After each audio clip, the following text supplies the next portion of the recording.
energy. It's not a generational curse, but people out there just getting taken left and right because they're not knowing anything else. Yeah, might be a golden candle. Maybe they got a little bit of gold in that I candle. mean, yeah, could be, could very well be. Maybe it doesn't burn or something, or burns forever. Yeah, So not here though. yeah, well, that's good to know because I've known Joy for gosh, well over 20 years, and she's been always upfront and always genuine and has always helped everybody. I mean, even when other people haven't helped her, she's always Well, been an amazing individual and a person with a great deal of character. And so it's always been a pleasure to know her. So let me just see what else we have here. So for someone looking for help with the awakening process, that's when you begin to question everything you were taught and begin researching, like everything that there is. Let's see. What are some things that they would need to know when visiting a physical crystal store or looking for help from an online guru? Ah, wow. What do you? well, I mean, Am I an online guru now? well, you're moving into it, but not really. No, because you still make appearances. You're a good guy. But the thing about it is like when it comes to the products that we have in the store, you can buy them on Amazon. You can buy them almost anywhere online. But are you getting the real thing? Is it going to be cracked when you receive it? At least when you come to our location, you can touch the items, you can play the items, you can see if they're meant for you. The other thing is that, again, it goes back to what we talked about earlier. So many people are just out there getting scammed. And I mean, we have lied. I'm not putting anybody on the spot. I really don't. We don't, condone talking about people's experiences. But this is more of one of those public announcements. And if you have anybody saying that I'm a fourth, fifth, sixth generational whoever, and my family is the only one that can relieve this for X amount of dollars, please walk away because you can do a lot of that stuff on your own and it's just negative energy. It's not, any generational thing. That stuff is in the past. You can relieve that stuff for yourself. I just want people to be cautious because there are a lot of scammers out there and it's unfortunate because nowadays in this economy, it's really hard to make a living. People shouldn't be out there getting scammed.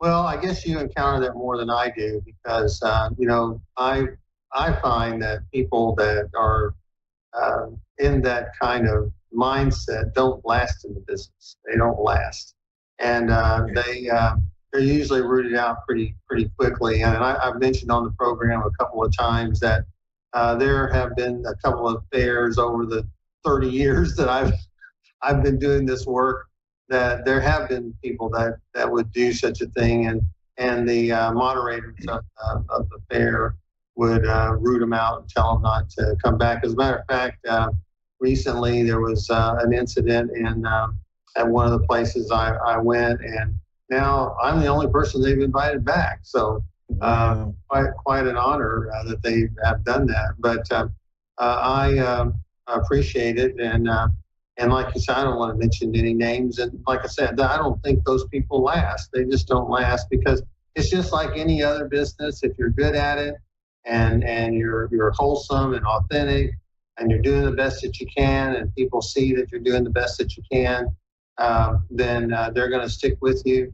And nobody's always 100% correct. And I know I'm not. But I just read energy, and sometimes I read energy in a way that people can't take. It's not the energy that's wrong; it's me. I misinterpreted it.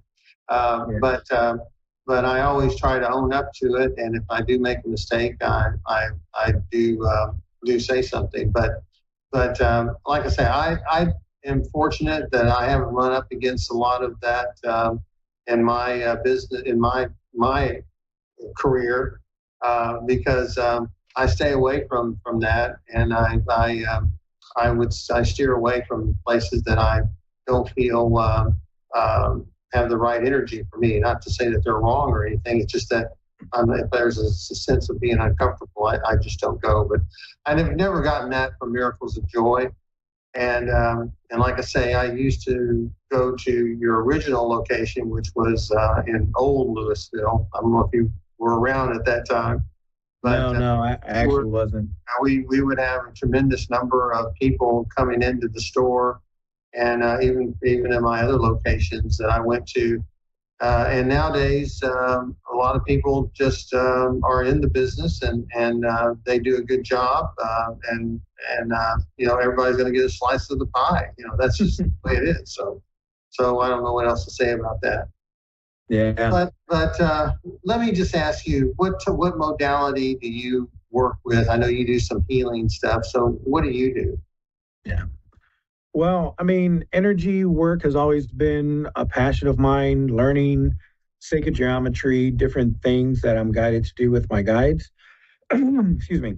And I work a lot of that together with holographic sound healing, which Dr. Paul Hubbard came out with. But I've adapted it into Atlantean sound healing because I resonate with Egypt, but I resonate more with like Atlantis and Lemuria more.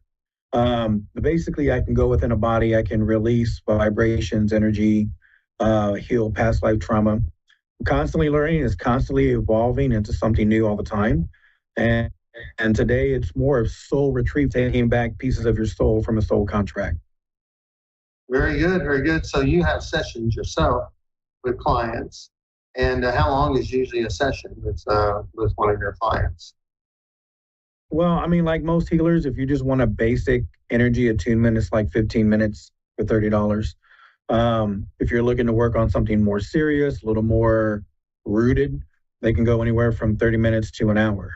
But that's pretty much everybody that works through Miracles of Joy. It's all the same pricing. Yeah, well, very good, very good. Yeah, I noticed that some of the people that came to my events last weekend had experienced some of your healing, and I noticed the change in their energy. It's like I said, like you're recovering from something, and you mentioned to me later that that person did go to one of your sessions, and so you're definitely someone that can work with energy and make a difference because there was certainly a shift in that person's energy, that one in particular. So very good. Well, what do you think the future holds for your location? What's your plans? Well, I mean, the sky's the limit. You know, realistically, Fort Worth has been really kind to us. The people in Bedford has been great. Individuals have been coming from all over to check us out and see our events. And although we do have a lot of weekly events, monthly events, we're constantly growing and adding a lot of free events. We do want the community to come out to be a part of it. Doesn't matter if you've never had crystals, had a card reading, just come out, try it out, see what it's about. You don't have to speak up the first time you're here. Everybody's nervous. It's new. And it really is. You know, my first time, the place, Louisville, looked gigantic. And it's not a big place. And back then it didn't have a lot of product. It just looked big. It was very intimidating. And, you know, you come in, you just say, hey, we're very friendly. We genuinely care about you. We want to help you with your problems. We don't know everything. But that's why we have tons of books and information. And the thing about it is that people come to us all the time about issues and concerns. And because they do that, our knowledge grows. So we know quite a bit, but we don't know everything. Yeah, yeah. So what kind of events you have coming up in the store in the next weeks or so? Well, we actually have our weekly intuitive tarot classes. They go actually every 2 weeks. We have a shamanic drum circle that's happening this Friday. We actually have psychic mediumship development happening this weekend. And then the following weekend, we actually have our monthly free psychic fair that we do. You put that in with the sound meditations that I do, singing bowl classes. We also are putting healing gatherings in place for the community, Reiki shares. I mean, we have a lot of stuff that is going to take up the entire time slot to talk about. Yeah. Because, I mean, we're involved in an online store, phone readings. I mean, we're trying to branch out everywhere. And even if you're not local, you can still participate because now we're doing online videos and we'll be able to reach more people with the knowledge that we have to share. Yeah. So it sounds like in some ways you're trying to build a community. Does that make sense? I mean, it really is. And the thing about it is that there's a lot of places that are established in Fort Worth that have welcomed us and wanted us to be a part of the things they already have established so we can all come together and grow as a community. And I think that's really awesome. Yeah, yeah. So you're kind of non-denominational, metaphysical, you're spiritual, you're someone interested in growth and healing. Would that make sense? You hit it right on the head, sir. Okay, very good. So if someone's not in the DFW area, how can they do business with you? I mean, realistically, you can just go to our main site. It's www.miraclesofjoy.org. From there, you can find our Bedford location, our Louisville location. It links up to the online store, phone readers. I mean, everything that we have that we are about is there. You will find links to free videos, paid class videos. I mean, there's just a wealth of information that you can find on our website. Mhm. So, tell us a little bit more about these videos. What kind of videos are you producing, and where can they find them? Well, we during COVID was a terrible time because I mean, for everybody, their revenue stream stopped. And what we did is we went from physical in-person appearances to doing everything online, and this prompted us to open an online store. We were doing online psychic fairs, online classes, anything under the sun that we offered in person, we tried to do it virtually. And once restrictions loosened up, some of those things they stuck with us. One of them being the webinars. Now we're building that site up, and it's like mediumship. We would like to do some psychometry. I know that you teach that, so being able to have some of that on the site would be great.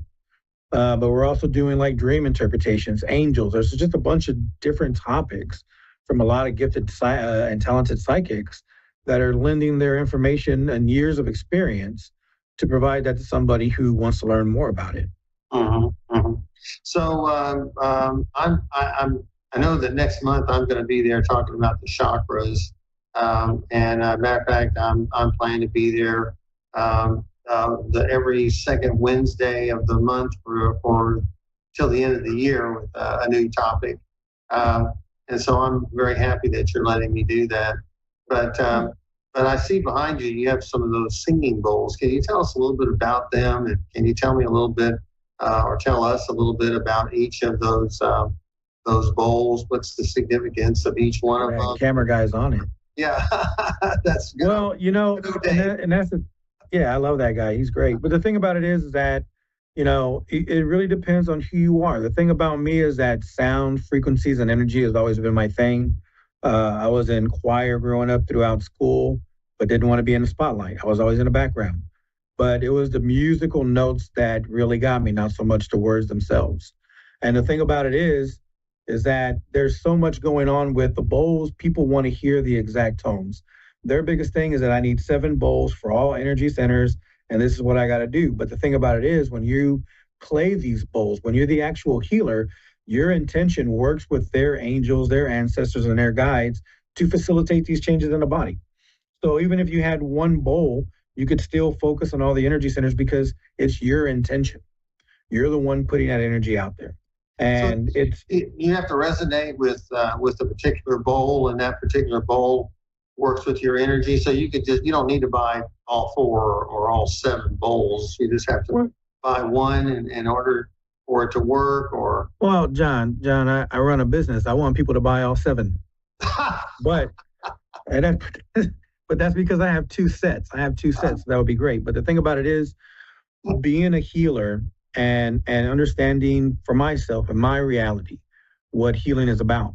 I know that if I was to give you a healing and you had some past life trauma or some trauma from childhood that you want to get rid of, if you haven't learned your lesson and you haven't been doing that shadow work, that work on yourself, your guides are going to let that healing happen. But if you've truly been doing the work and you just can't seem to kick it, then a healer can come in and relieve that vibration, because the energy, that trauma, that's just a vibration. And we can relieve that vibration out of you. And that's what you saw during that reading with that gentleman in that session, is that we worked on something and something was there, and we dove deep, and you confirmed it for me after the event, and I confirmed it for you. So does the sound actually touch a part of the person's wound and help the vibrate, and the vibration help the healing? Well, this is what I tell people right now. I mean, if I wanted to send you negative energy because I was jealous of your platform and everything you have going on in your life, your guides, your angels and ancestors, plus the energetic bodies that surround you will stop that energy. But I'm speaking right now and you can hear me. And I'm getting all up in your brain and everything. So, I mean, sound is a powerful tool that resonates inside and out. I mean, your guides will still protect you from energy, even if it is sound energy. But I mean, the whole purpose is that you can still get it. And I apologize for that. We're doing a little work in the bathroom. I thought they were done. That's all right. No, we can hear it. So, but it just now. Do you have classes that help people learn how to use the singing bowls, or because I've noticed that it's not that easy to just play the sound on those singing bowls. You got to takes a little bit of practice to do that, doesn't it? Well, and that's the thing, sir, is that all these bowls, and I'm going to go out to the storefront and show you what's going on, but it is really hard to play them at first because we don't have those wrist movements. We don't do those things in our professional life. So the great thing about it is that we have not only classes to teach you how to play them, but as you can see, I'm going to scoot back here. We actually have all the bowls. I adjusted the camera settings. Bad me. I should be spanked on the hand. But we do have all the bowls that you would need for everything that you want to accomplish. Yeah, well, they're not cheap, are they? Well, no, and that's the great thing is that we actually got a great deal on them. We found a really good vendor who was willing to work with us, and the bowls that we actually had on hand, we were able to leverage and to reduce the prices. So all of them are really fairly cheap. And then when you think about all the sales and the discounts that we have on a weekly and monthly basis, I mean, just this past week, we had a 30% off sale off of everything. So we have a chopper bowl set for $700, 30% off of that. Comes with 2 cases. I mean, that's a great steal. Yeah. So what are those bowls made out of? What type of glass? Well, they're all made out of quartz. I mean, we have bronze. Yeah. All of them are quartz. Now, we do have some that are crystal infused, and basically they just take the crystals, grind them into a dust, and then they infuse that because all crystal bowls are man-made crystal. They're man-made silicon quartz crystals. So you just infuse that crystal powder into it, and now your bowl will take on obsidian or emerald or rose quartz. Oh, so they have crystal bowls that are made out of rose quartz, and some that are made out of just like amethyst or some of these other crystals. So yeah, crystals, man, they're very versatile, aren't they? I mean, they really are. And that's the thing, the more you dive deeper, everything that we use in technology, for the most part, has crystal inside of it. Yeah. Now, crystals are recorders. So do any of those bowls hang on to any memories or hang on to anything like that? It could be possible. I know that if you have to clear them, you ever have to clear the bowls? Well, I mean, you do. And, quartz amplifies energy, but it also holds energy, just like most crystals. So it doesn't matter how often you use them. Even if you don't use them very often, you still want to clear that energy because energy floats around everywhere. You can just leave your crystals out and energy can float on and get inside of it. So a lot of people in the spiritual community say when you're done using your stuff, keep them covered. So when you cleanse them, how do you do that? With distilled water and then put it to recharge with moonlight or like you would another crystal or what? Well, no. With my stuff here, every time I play it, they self-clear. That's the great thing about sound is that sound clears energy. So anytime, and it's the intention of it. So I get inside of my space, I set the intention to clear, and then I'll play a few notes and let the sound radiate through and clear the space. When we do professional house and business clearings, I use a singing bowl, a Tibetan singing bowl, and my wife will use herbs and oils and we'll clear a space for somebody. So we do use different things to clear energy, and those bowls, just like most crystals, do need to be cleared occasionally. Wow. So you go into businesses along with homes to do clearings, and you do it with sound energy. Does that help remove any unwanted guests that there might be there? Well, I mean, you would know better when it comes to unwanted guests, Mr. John. But the thing about it is, just like you are. But well, no, but see, that's the thing about it is that Energy is, it's just, we can't really see energy. Some people can see auras, some people can see energy, some can't. And it hides in corners, it hides with dust, and sound vibrates everything. And when Yeah. you go around a house or a property or a business, you're vibrating that wall, you're loosening that stuck energy in that wall, and then the herbs and the smoke and the intention get it out. Yeah. Yeah. Well, David. This has been very enlightening. Thank you so much for joining me today and for enlightening us on so many issues and about your store and about all the things you're doing. Good luck with the store. I know it's only 5 months old, and so it sounds like you've got a good handle on things. You're a very good operator, and you know what you're doing. So thanks again for being here. And so we're going to get ready to close out the store or close out the show. So what I want to do is I want to thank Joy and David for sponsoring our program. And you can always go to their website, www.miraclesofjoy. Is it .org or .net? It's .org, I think.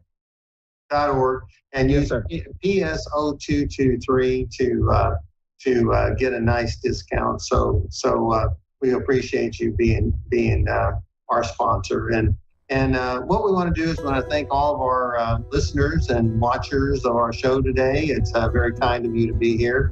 And we have a new tagline that we're going to be using for the show. And that is, just remember that when a skeptic starts saying something ugly about psychics, just remember the psychic side. So thank you very much for joining us today. And we'll be back to see you next week. Take care. Bye-bye.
Psychic Radio, Earth Internet's #1 psychic radio network, and watching Moonstruck TV, enlightening television.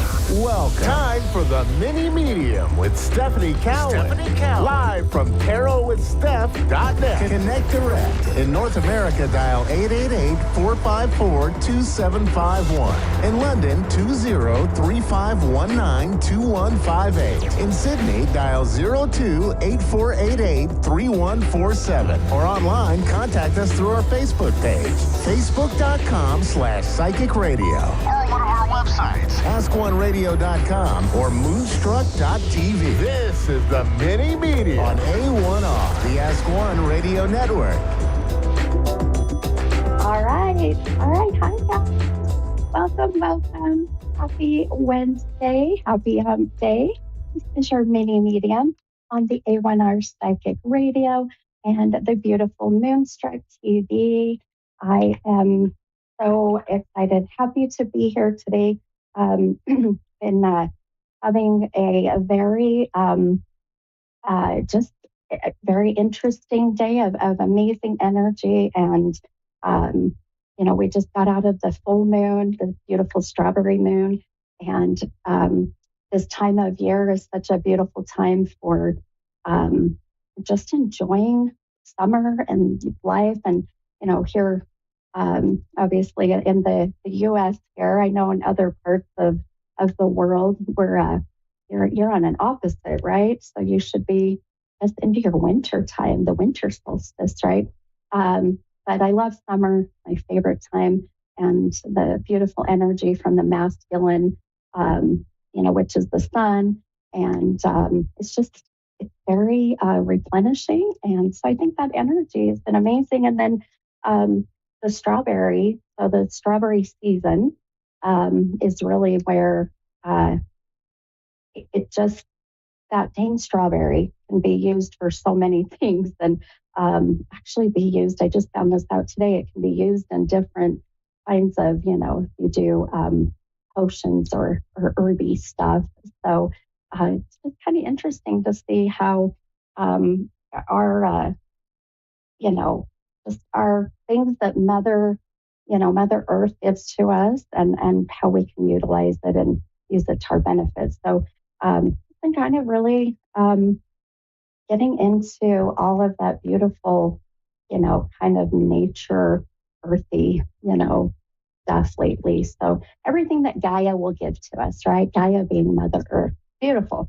So I hope you guys had a beautiful week and you were able to take advantage of some of that beautiful energy from the full moon. I was excited. I was able to go here in Utah. There's a place, it's called Mystic Hot Springs. So shout out to Mystic Hot Springs.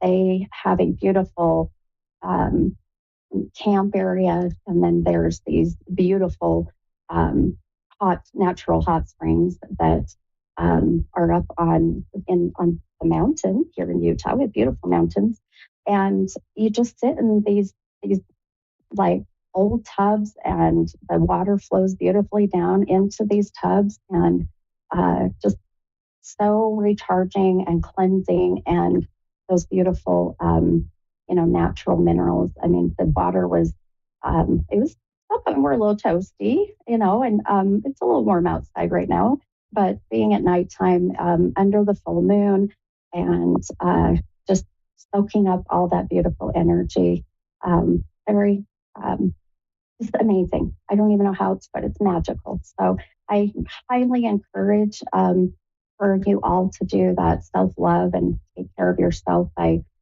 connecting yourself to any of the elements, right? So fire, water, earth, air, so it's something that our soul needs. So it's been amazing to see just the shift in my energy, and even just the energy that has come from the full moon, and channeling souls in spirit. The veil is very thin, so readings with channeling loved ones in spirit have been just incredible. And so super excited to see how tonight goes. Also, as some of you may know, tonight on my Facebook page, Mini Medium, right about 8 o'clock p.m. Mountain Time, which is 10 o'clock Eastern Time, and that is 7 o'clock Pacific. I'm getting these all down. And 9 o'clock Central. I got the US down. I'll be going on my Facebook and doing free readings for a couple hours. And just, I got this new beautiful deck that I bought from Mystic Hot Springs. I can't wait to share it. It's amazing. It's actually, I've got it here in my room. The Moonchild Tarot is what it's called. So perfect for me. So we'll kind of see what that deck brings and the energy, and and we'll put all that intention out into the beautiful universe and see what we get. So now,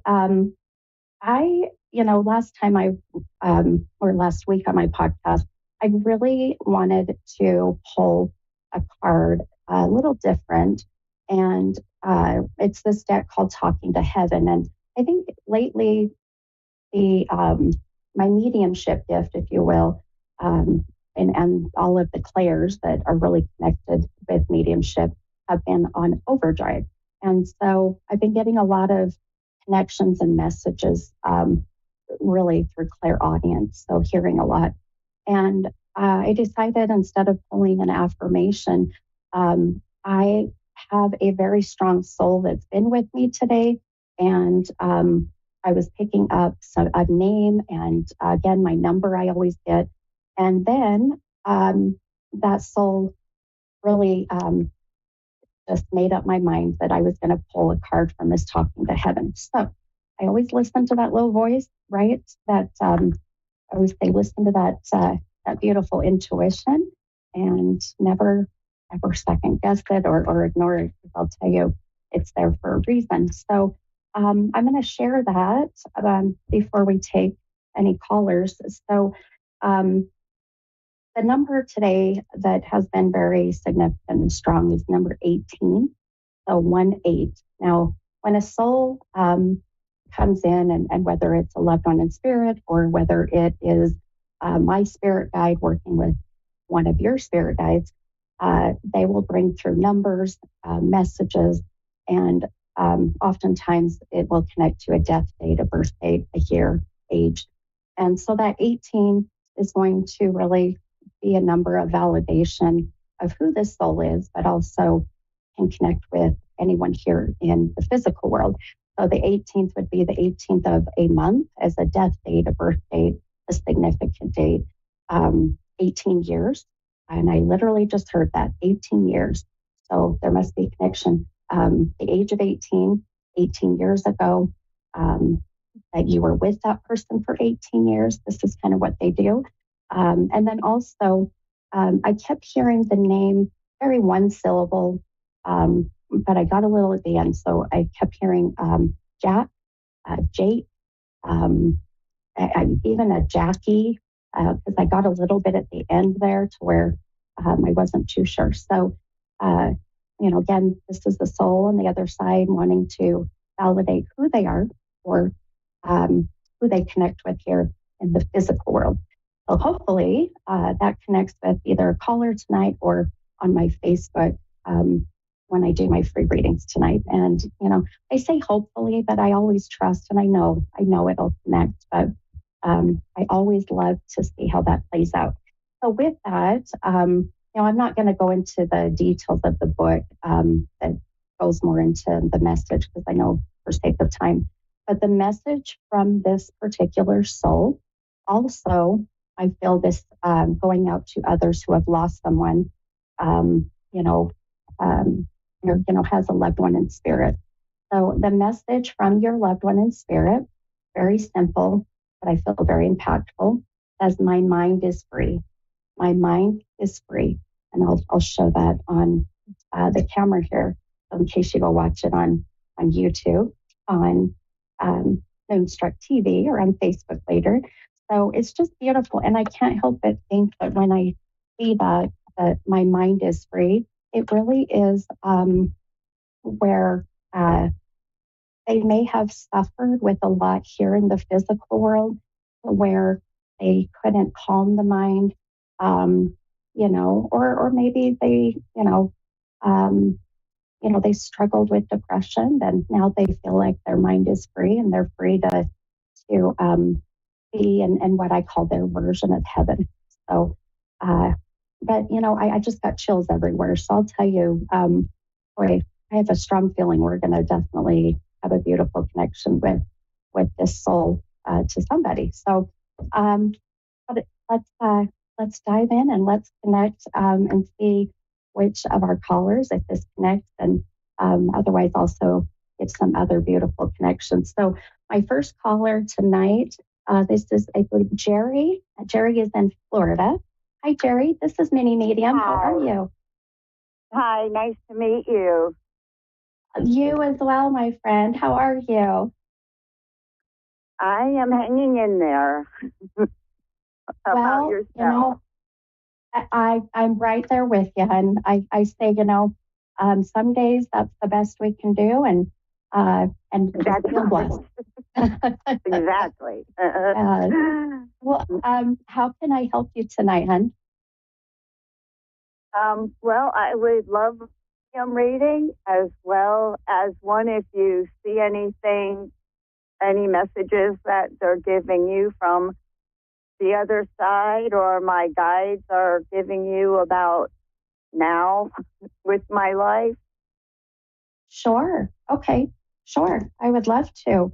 Now I'm gonna pull a couple cards just to see if they if anything, give us visual validation or maybe some connection with what my gifts are already giving me with you. So now I don't know if you heard before we got on the call, but I already have a soul that's been with me from the other side very strong today. And the soul at the moment isn't giving me much as far as if this is male or female. Oftentimes they do, but the number 18 has been very significant to where this is a death date, a birth date.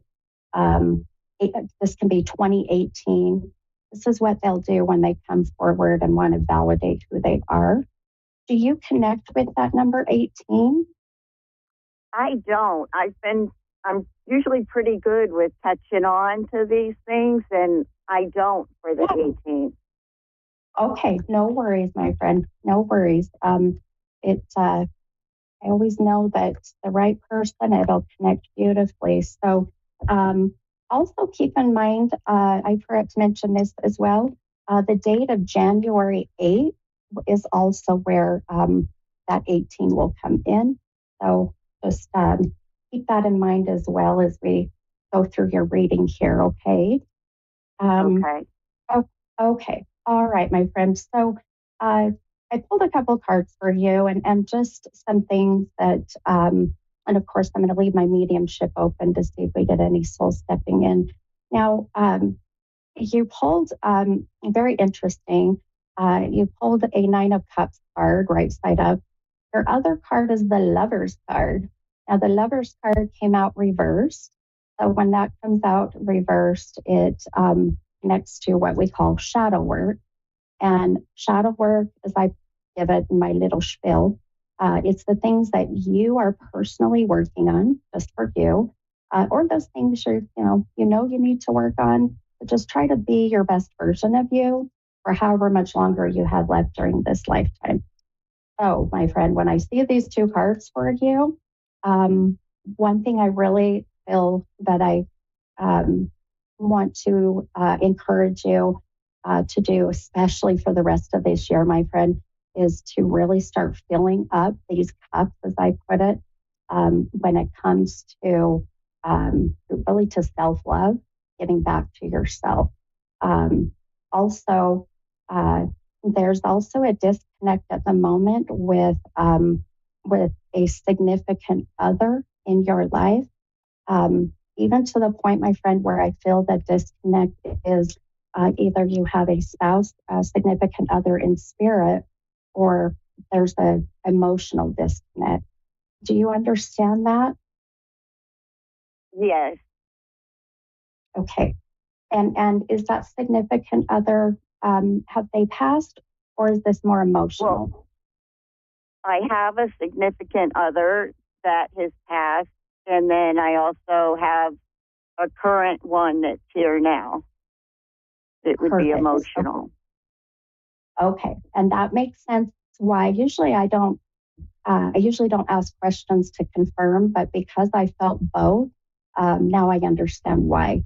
So, the emotional disconnect with your significant other here in the physical world, obviously that's where we want to focus on at the moment. And I'll tell you, there's so much of this soul that I feel on the other side, who very well maybe who I've had with me. And may I ask, significant other that has passed, is this a male? Were you married to a man? Is this a male? Okay, beautiful. Okay, so we weren't.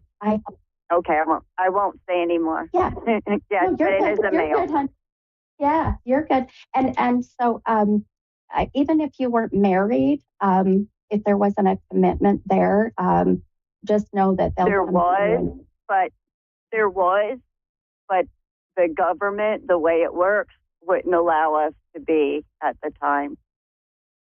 Ah, okay, that makes sense. Okay, so one thing that I keep hearing from him is, and I got this earlier, was a very one-syllable J name. I'm getting it again. So John, Jack, Jeff, very significantly that way. But do you connect with that name? I do, but not for him. Okay. I do for another person that's passed. Do you want the name? Yes, please. Jim? Could it be Jim? Yeah. Beautiful. Okay. And yes, okay. I got my validation chills, as I call it. So he made my whole right side get goosebumps. Okay. So Jim, I want you to also keep in mind that number 18 with Jim, because he's showing me it again. So this again will be the age of 18, the 18th of a month. So please keep that in mind, okay? Because there's a strong reason why he's saying this is an important date. But I'll tell you, well, you have many on the other side, unfortunately, my friend. You have many. I do.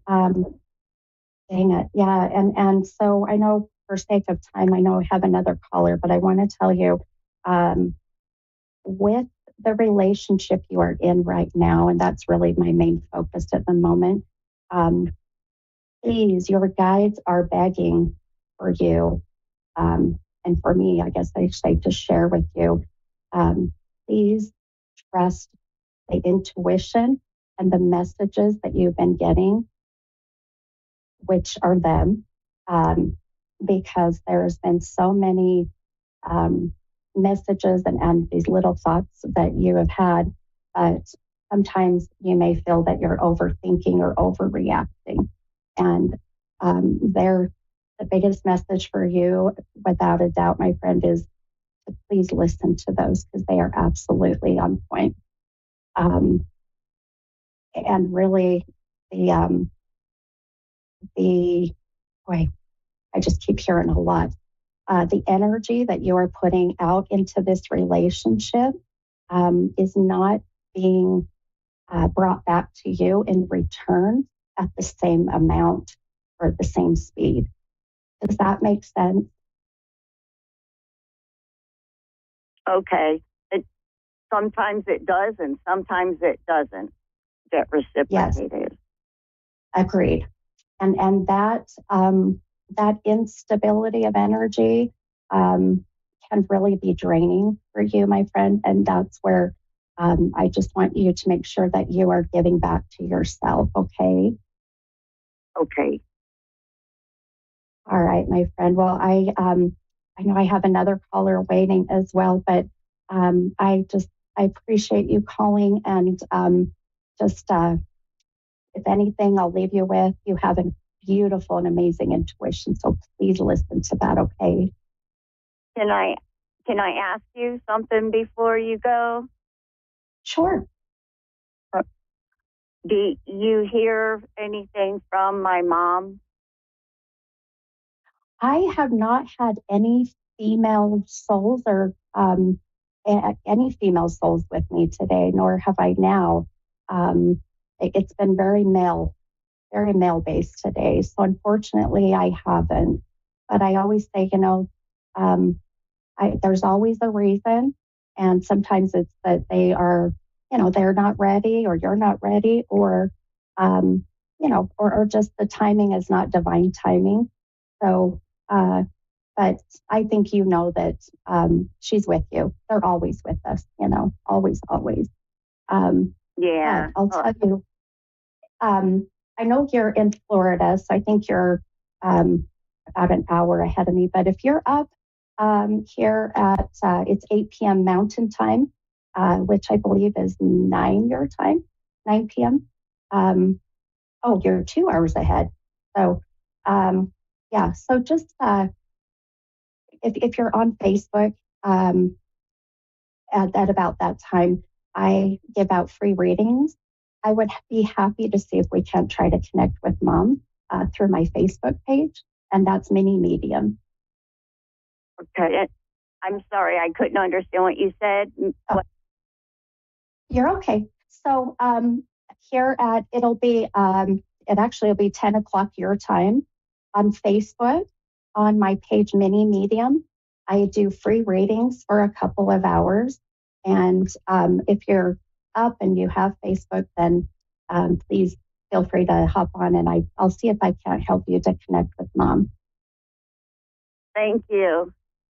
Okay, you're welcome, my friend. Have a great night. Okay, bye-bye. Okay, bye-bye.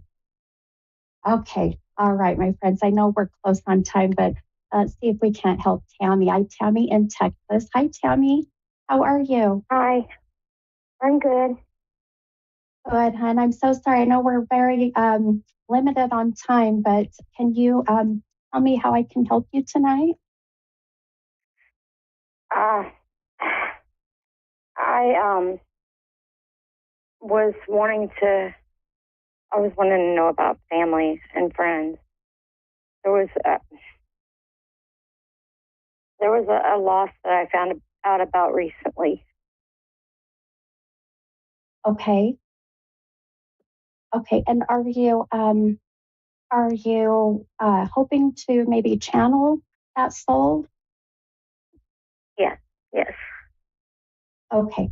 All right. I know a couple things just I want to because we're so limited on time right now, and I want to make sure that I have a feeling you are why I've had this male with me for almost the whole day today. I've had a very strong male soul, regardless if the person you recently lost was male or female, does not matter at the moment. Now I see that you're in Texas, and so what time? Let's see, what time is it in Texas right now? What time zone? 7:24. Okay, perfect. You're just 1 hour. Okay. On Facebook, I have my Facebook page. It's called Mini Medium. It'll be 9 o'clock your time. I will be I do free readings every Wednesday night. Please, if you're up, which regardless if you're not able to hop on, I'm still going to help you by even offline because I'll tell you, the minute you hopped on, my friend, I had chills everywhere and the whole energy in my room just changed. So are you able to maybe hop on around 9 o'clock on Facebook? Hop on Facebook around 9? Yes. Uh-huh. On your page, right? Yeah, on my Facebook page, hon. Yeah. Uh-huh. Yes, ma'am.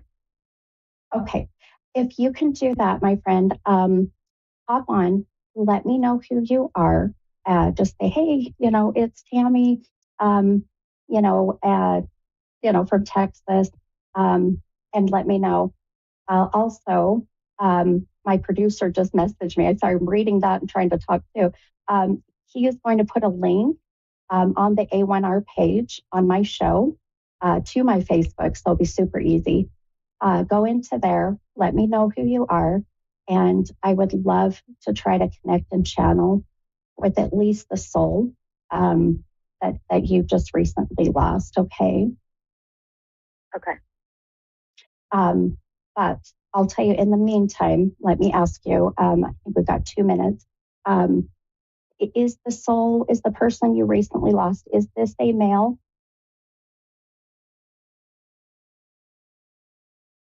Was this a man? The person that I lost recently, well, no, it wasn't even very recent. I recently found out about it, and it wasn't a male. So. Okay. No worries, hon. Okay. So, just sometimes I'll get messages coming in as I start my podcast. And one of the things was also the number 18. So 18 would have been how I connect to that is the 18th of a month as being a significant date that they'll want to validate. The year 2018. This can also be 18 years ago. Do you connect offhand with that number?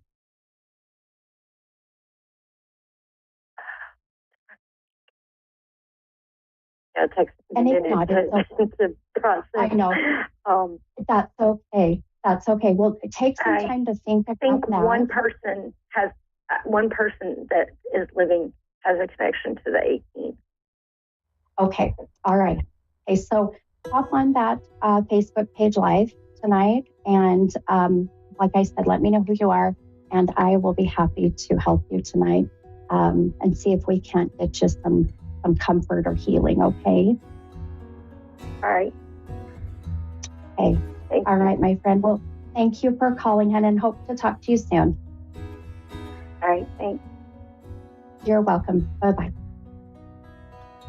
All right, guys. Got about 30 seconds. So I am just going to put it this way. Life days throw crazy nights and energy, but I just cannot wait for even more to come tonight. So follow me on my Facebook page, Mini Medium, or go to my website, mini-medium.com. I will see you next week, guys. Bye.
A1R Psychic Radio, Earth's #1 psychic radio network, and watching Moonstruck TV, enlightening television.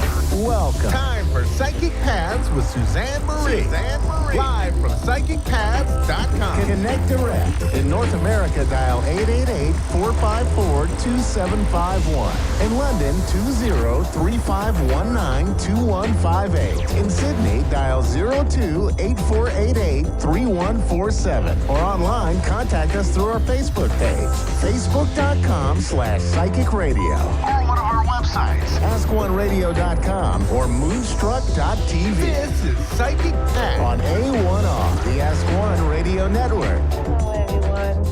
I am Suzanne, and I'm here to do some readings. I am a clairvoyant and a light trance medium. Welcome to A1R Psychic Radio. I am ready to get a reading going. I wanted to say that all the astrological things that have been going on in June and late May, they are continuing, and they are helping us balance what we need to do to benefit ourselves and in our relationship. And this should continue for the next couple months where we're being affected. But like I say, it's to benefit ourselves. So whatever does not resonate or benefit us in any way anymore is removed. That's our job, to become better human beings. So with that, I hope that everyone is feeling loved and cared about and safe. Hello, we have Lynn in Orlando, Florida. Hello. Yes. Hello, Hi, how are you doing tonight? I am good. It is summer in Minnesota. And okay. we are just done with tornadoes for a little bit. So it's a time to go out and enjoy. How are you tonight? I'm doing great. Absolutely great tonight. Good. What can I help with tonight? I guess, want to see if you see like a career change or a move or... Okay. Hang on and let me see what I can pick up. What I had picked up when you were talking was you are looking in a different direction. You are looking for something different. Now, I couldn't pick up if that was a move or if that was a job, but it feels like you're being prepared for a change. I think that you feel like there's a change coming. So with that, let me see what Spirit says.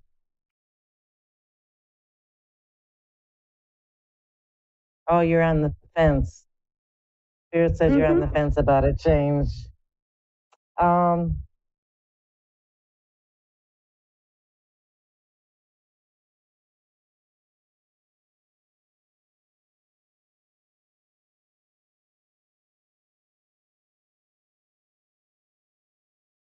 I feel, and this is what I get from Spirit, I feel from Spirit that there will be a time before 2025 for a career change. It may be in the same company, but it feels like you're looking for something more focused on what you can give and what they can give as wages. And it may not be right on your mind now, but I think by September it will be.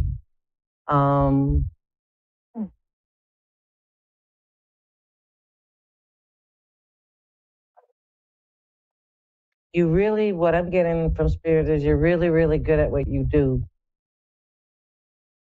And I guess a person whispers in your ear that you are worth more than what the company is doing for you. So that just kind of piques your interest.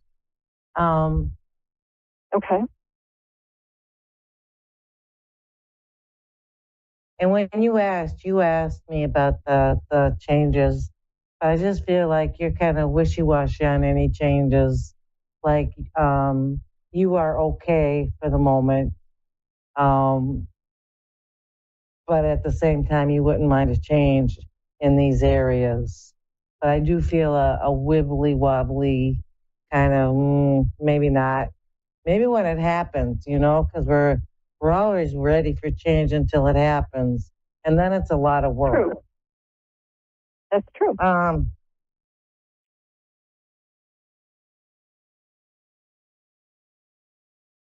What I feel about your housing is something's going to get renovated. I feel a renovation or a change, the structure, something to that effect, but not completely a move. You have in your mind a focus. You have a certain idea of what you would like, and you've been thinking of that. You can't tell me you're not knowing exactly what you want when it comes to where you live, because I'm picking that up very strongly that you've been manifesting, in fact, what you want as far as where you're living. And I'm able to tell you that from spirit that you will manifest what you want. It's a go. Because Okay. whatever you put your mind on the longest is what you attract. And you're attracting new housing the way you want it. It's where you want it. It's how you want it. So that's what Spirit says is that by the end of, I would say by the end of the year, you will be attracting a new home. Great. I'm ready. And as far as the other things go, with the housing, they're saying not to fret over how you get it because it's going to work out, like the loan or the mortgage or, all the people and things that are involved with it, with the moving. Everything is going to go in the direction to get you to what you need. That's what Spirit said. Okay, thank you. Can you tell me what you're looking for? Because I see you searching, and I'm not quite sure what you're searching.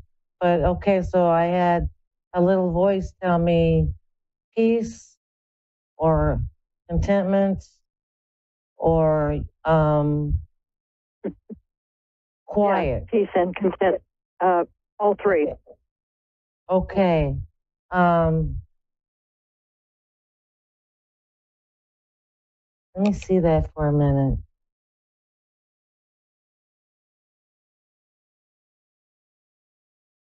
So Spirit is telling me things, and one of the things it says is your response. Excuse me. Your response to a situation. So you're not responsible for what other people do as far as the behavior or their actions, but you are responsible for your behavior. And so Spirit tells me that when I speak to Spirit about peace, contentment, and quiet. Let me see what else.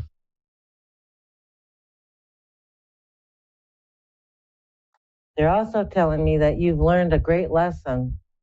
Somehow you have completed a lesson. And I can say that 6 months ago you weren't completing it, but now it's complete. That there's something that you have learned that, because Spirit said, great job, pat on the back. You've grown. You have grown so much, and they are so proud of you with that. So that too is what I'm being told. Don't underestimate also that spirit is with you all the time, and spirit is guiding you and there. So there are times when you feel alone or as if you've got a long way to go, and you don't. You're not alone, and you do not have a long way to go. Spirit is with you, and what you have completed is what they're telling me, monumental, if I said that right. So good job. Good job. Is there anything else you would like to ask me? I think what you were saying was very accurate. Yeah, I guess at this time I'm wanting to get back to doing something I used to do, which is more the spiritual work and teaching. Okay. I'm ready now, I think, because of that healing that I did. I think so too. That's what I see. I see that you did you take a time out or a time away in order to do the healing? Okay, because that's very important as a healer, as a counselor, as myself, that when we find out that we got stuff to deal with, that we stop and we do what we need to do in order to be of help to other people. You did the right thing right there too. Yeah. Are you motivational? Because I see you just really motivated in what you're doing and saying. Yes, very much so. Okay. Yeah, I see that. I see that you will be doing that shortly, like right around the corner. I give that a good 3 months before winter. And I feel like you're attracting the right people.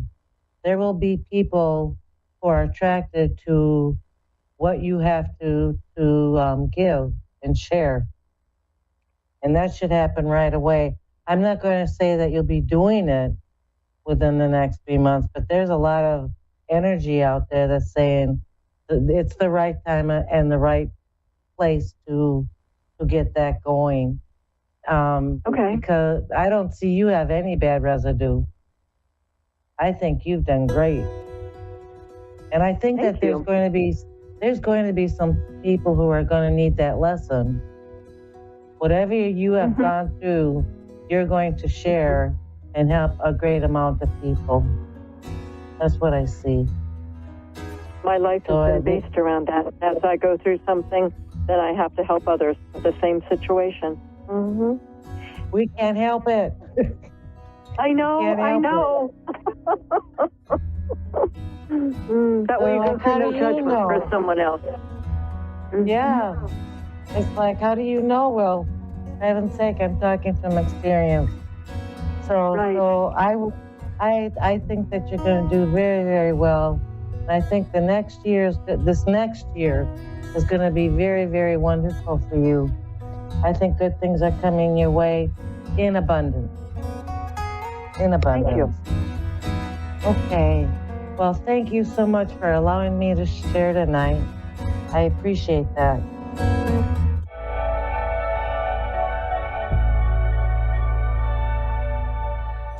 Hello. Welcome. My name is Bree, Lavender Moon Healing. I am excited to be here. I'm just Palo Santoing a little bit. We got to clear some energy. It's been a heavy day. The frequencies of the planet are going absolutely crazy. And I don't know about you all, but my emotions, my anxiety, my anger, my rage, it was all going crazy today because the earth is just having craziness. There was 2 solar flares in the last 24 hours, which has a major impact on my energy. Probably some technology goofs happened for everybody today. So I just wanted to take a minute and clear some of that negative energy out and just kind of ground myself and take a minute and just breathe. It's been a day. And I am hoping that you all are just taking a minute with me and just take a deep breath in and breathe out. Breathe out, breathe out. Let's get all that negative energy out. Let's pass all that energy. We are ready. Do we have a caller? I am ready when you are. But while we are waiting to see if we have a caller joining us tonight, I just wanted to say, let's recognize the strength that we are all gaining right now in the equinox. The equinox is happening. We are in this change of seasons. We are building on all of the seeds that we have been planting. We are ready to cash in our checks of all the work that we've been doing all winter, all this healing that we've been doing the last couple of months of last year, the beginning of this year. It's been rough for everybody, but the equinox is here. We have new energy. We have new life. We have new growth. We have new beginnings for everything, and the abundance as the flowers bloom and the leaves pop out, the abundance is just going to start to roll in, whether it's joy, whether it's money, whether it's time, whatever you've been manifesting, it is coming. And I feel it for everyone. I feel this massive change coming. With the eclipse happening soon, it is an amazing time to shed all of the old that we've been holding on to take a chance or to take a look and really take in a deep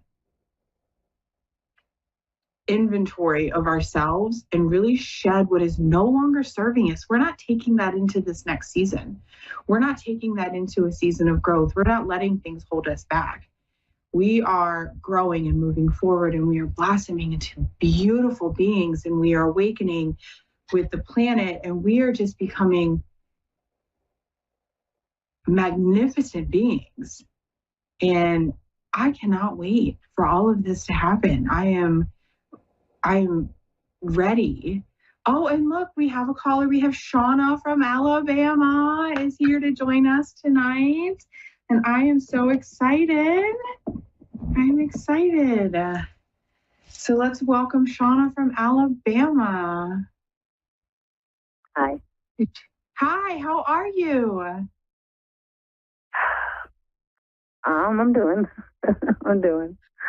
Well, that sounded like you need to take a deep breath. And that sounded like you are struggling right now.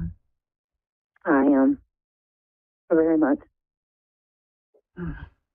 I don't know what's going on. I just need you to know it's going to be okay. Okay.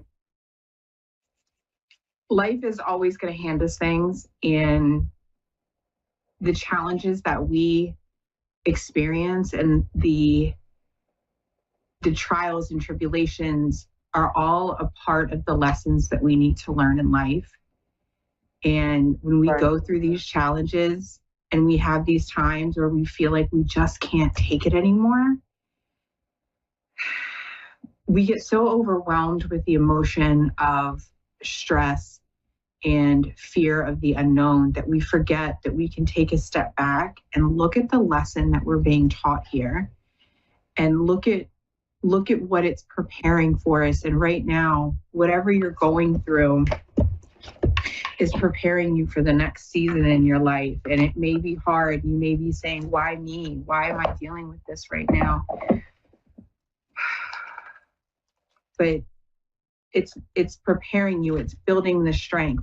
Your guides, your angels, your gods, your spirits, whatever you pray to, whatever you worship or cherish, they're not going to send anything your way that you can't handle.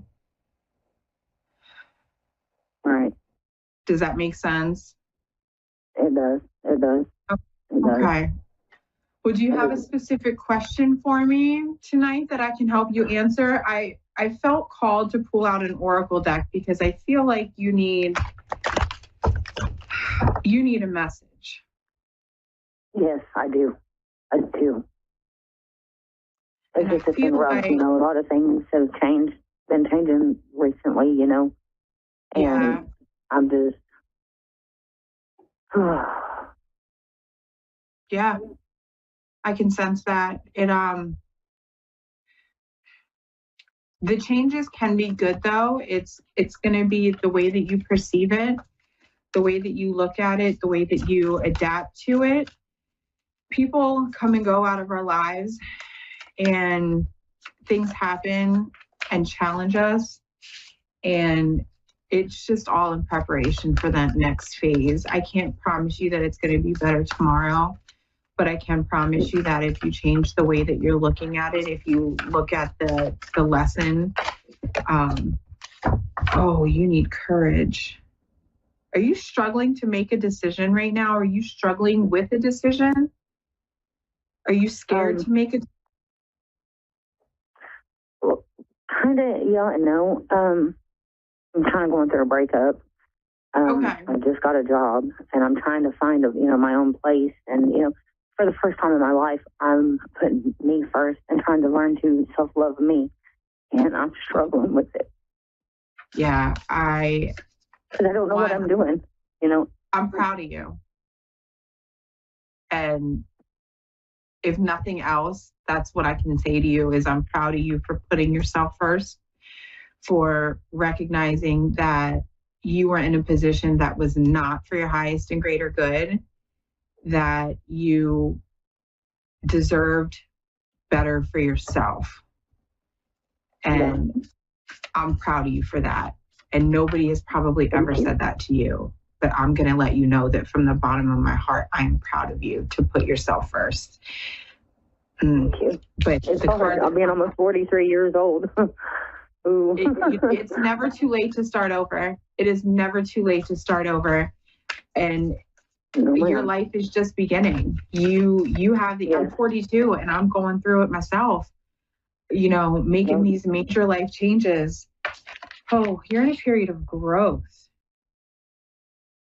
You're outgrowing this life that you had. You deserve more and you feel like you need more. Yes. And you're even more now that I'm feeling this as it's coming up. You need to look at these changes as lessons and show gratitude. I know that sounds really crazy. But by expressing gratitude, makes sense, though. I'm sorry. What was that? I said it makes sense. Yeah. If you show gratitude for the changes that are happening in your life and for the growth that you're experiencing, you'll start to look at things a little differently. You'll start to feel things a little differently. You'll start to really feel that positive energy that's coming out of the changes that are happening in your life right now. And the two cards that have popped out, one was the courage, and then two was the growth. And with courage, you gain growth, but through the growth, you gain the courage. And you'll wake up feeling empowered one day. It's just there's work that you have to do in order, we've all got to do the work for the self-love, and self-love it's a doozy. Hard. It's hard when you go through a life of trauma, of letdowns, of disappointments. And taking care of everything hard. And everybody. Yes. And then. Yes. Yeah, it is. It's almost impossible to put yourself first. Yes. I don't know how. And that's what I'm struggling with, and because I'm just wanting to start doing stuff that makes me happy, like I don't remember what I like to do, or, if I still like to do the same things that I used to do, none of that, because I'm always, it's what does everybody else need? Yeah. But the biggest sign of courage that you can show right now is putting yourself first. And even if it's 5 minutes a day, the biggest advice that I can give you is, even if it's 5 minutes a day, spend it with yourself in silence, doing, in the bathroom, in a bath, take an extra 5-minute shower, do a quick 5-minute meditation. You deserve those 5 minutes to have to yourself. And I'm going to finish up here, and I'm going to let you know that you can do this. Give yourself those 5 minutes. Give yourself that grace every day.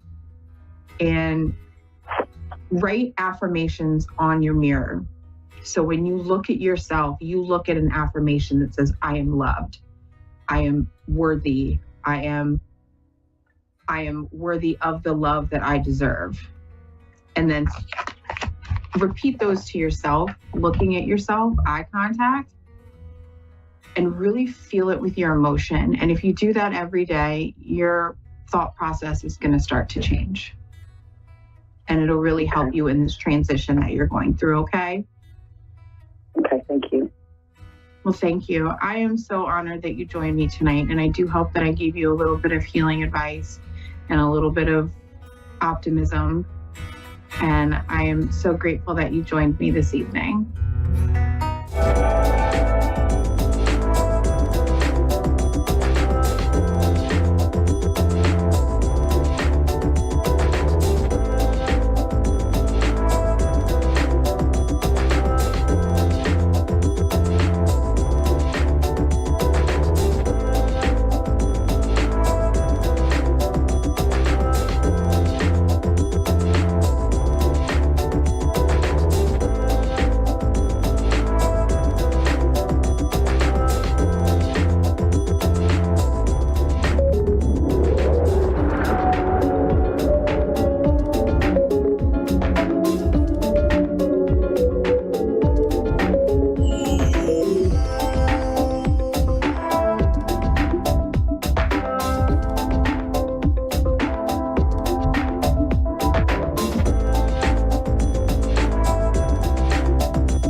Enlightening television.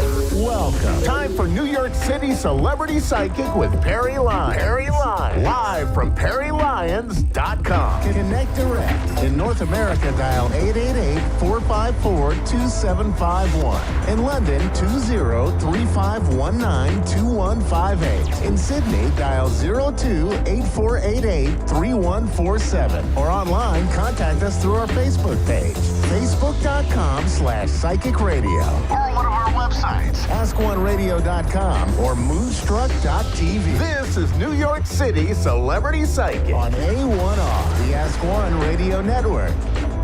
Hi, I'm Perry Lyons, and this is Perry Lyons, New York City Celebrity Psychic. And I'm really happy to see you. I don't know why I'm sideways, but too late to fix it. I'm holding a hydrangea because today is summer solstice.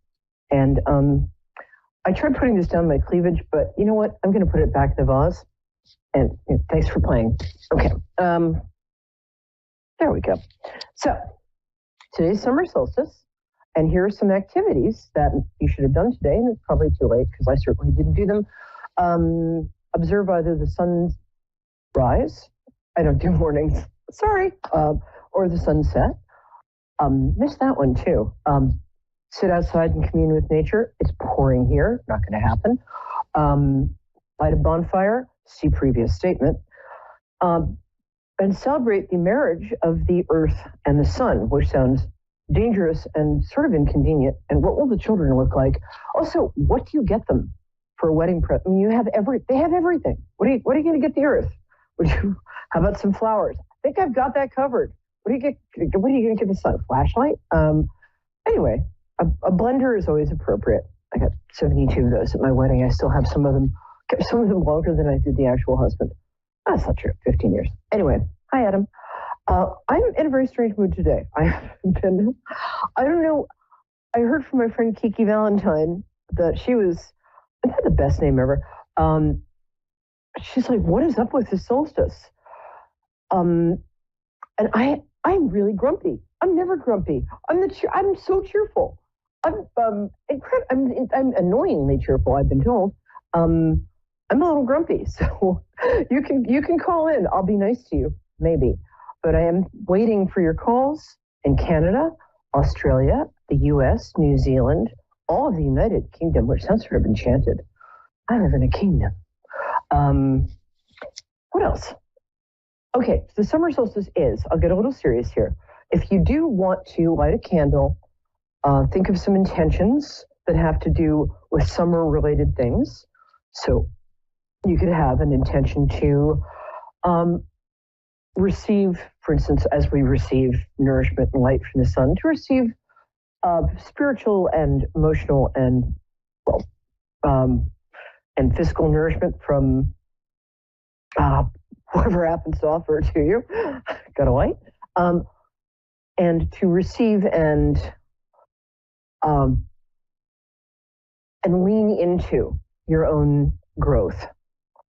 I'm already 5'10" and a half, so I'm probably going to put a ceiling in that, but they might mean spiritual growth and emotional growth, in which case, knock yourself out. We have Shubha. What a great name. Oh, I want to hear the origin. Shubha. That is a beautiful name. I want to hear the origin of that, and I will get to you in 30 seconds. First, I'm going to do the tarot weather for the week. And tarot weather, if you watch the show religiously, as you should, it makes a good drinking game every time I say the word energy. The energies today. Jägermeister. Where was I going with this? Oh, the tarot weather is a lot like regular weather, except less damaging to crops. And it talks about the week coming up. So we're going to begin with today, go through next Wednesday, when you will, of course, return to get my wisdom about the next week. These are always really accurate, too. I forget they apply to me. If something will happen that will be like, wait a minute, didn't I say that was going to happen this week? Wait, that applies to me? I thought it was just reporting. I didn't know I was actually subject to it. So the first card is for the first part of the week. Second card of the week, second part of the week. I think you get the drift. Okay, I'm starting to be less grumpy. It must be you. I love you. I'm so glad you're here. My cherished ducklings. Yay. Okay, and a good day for ducklings outside. I got to tell you, it's raining like heck. The Queen of Wands. the card that heralds the beginning of the week, which is a good summer solstice because wands represent fire. They also represent the fire signs, Sagittarius, Leo, and Aries. So this might mean that either, if you're any of those signs, that you're going to find yourself feeling very self-expressed and empowered at the beginning of the week. If not, tough luck. Oh, sorry. I told you I was grumpy. I warned you. Oh, I did warn you. Okay, how am I holding this? I've been doing this for 5 years, and I'm still like, how do I hold the card? Okay. The other thing it means is that even if you're not a fire sign, you might find yourself feeling or acting like one.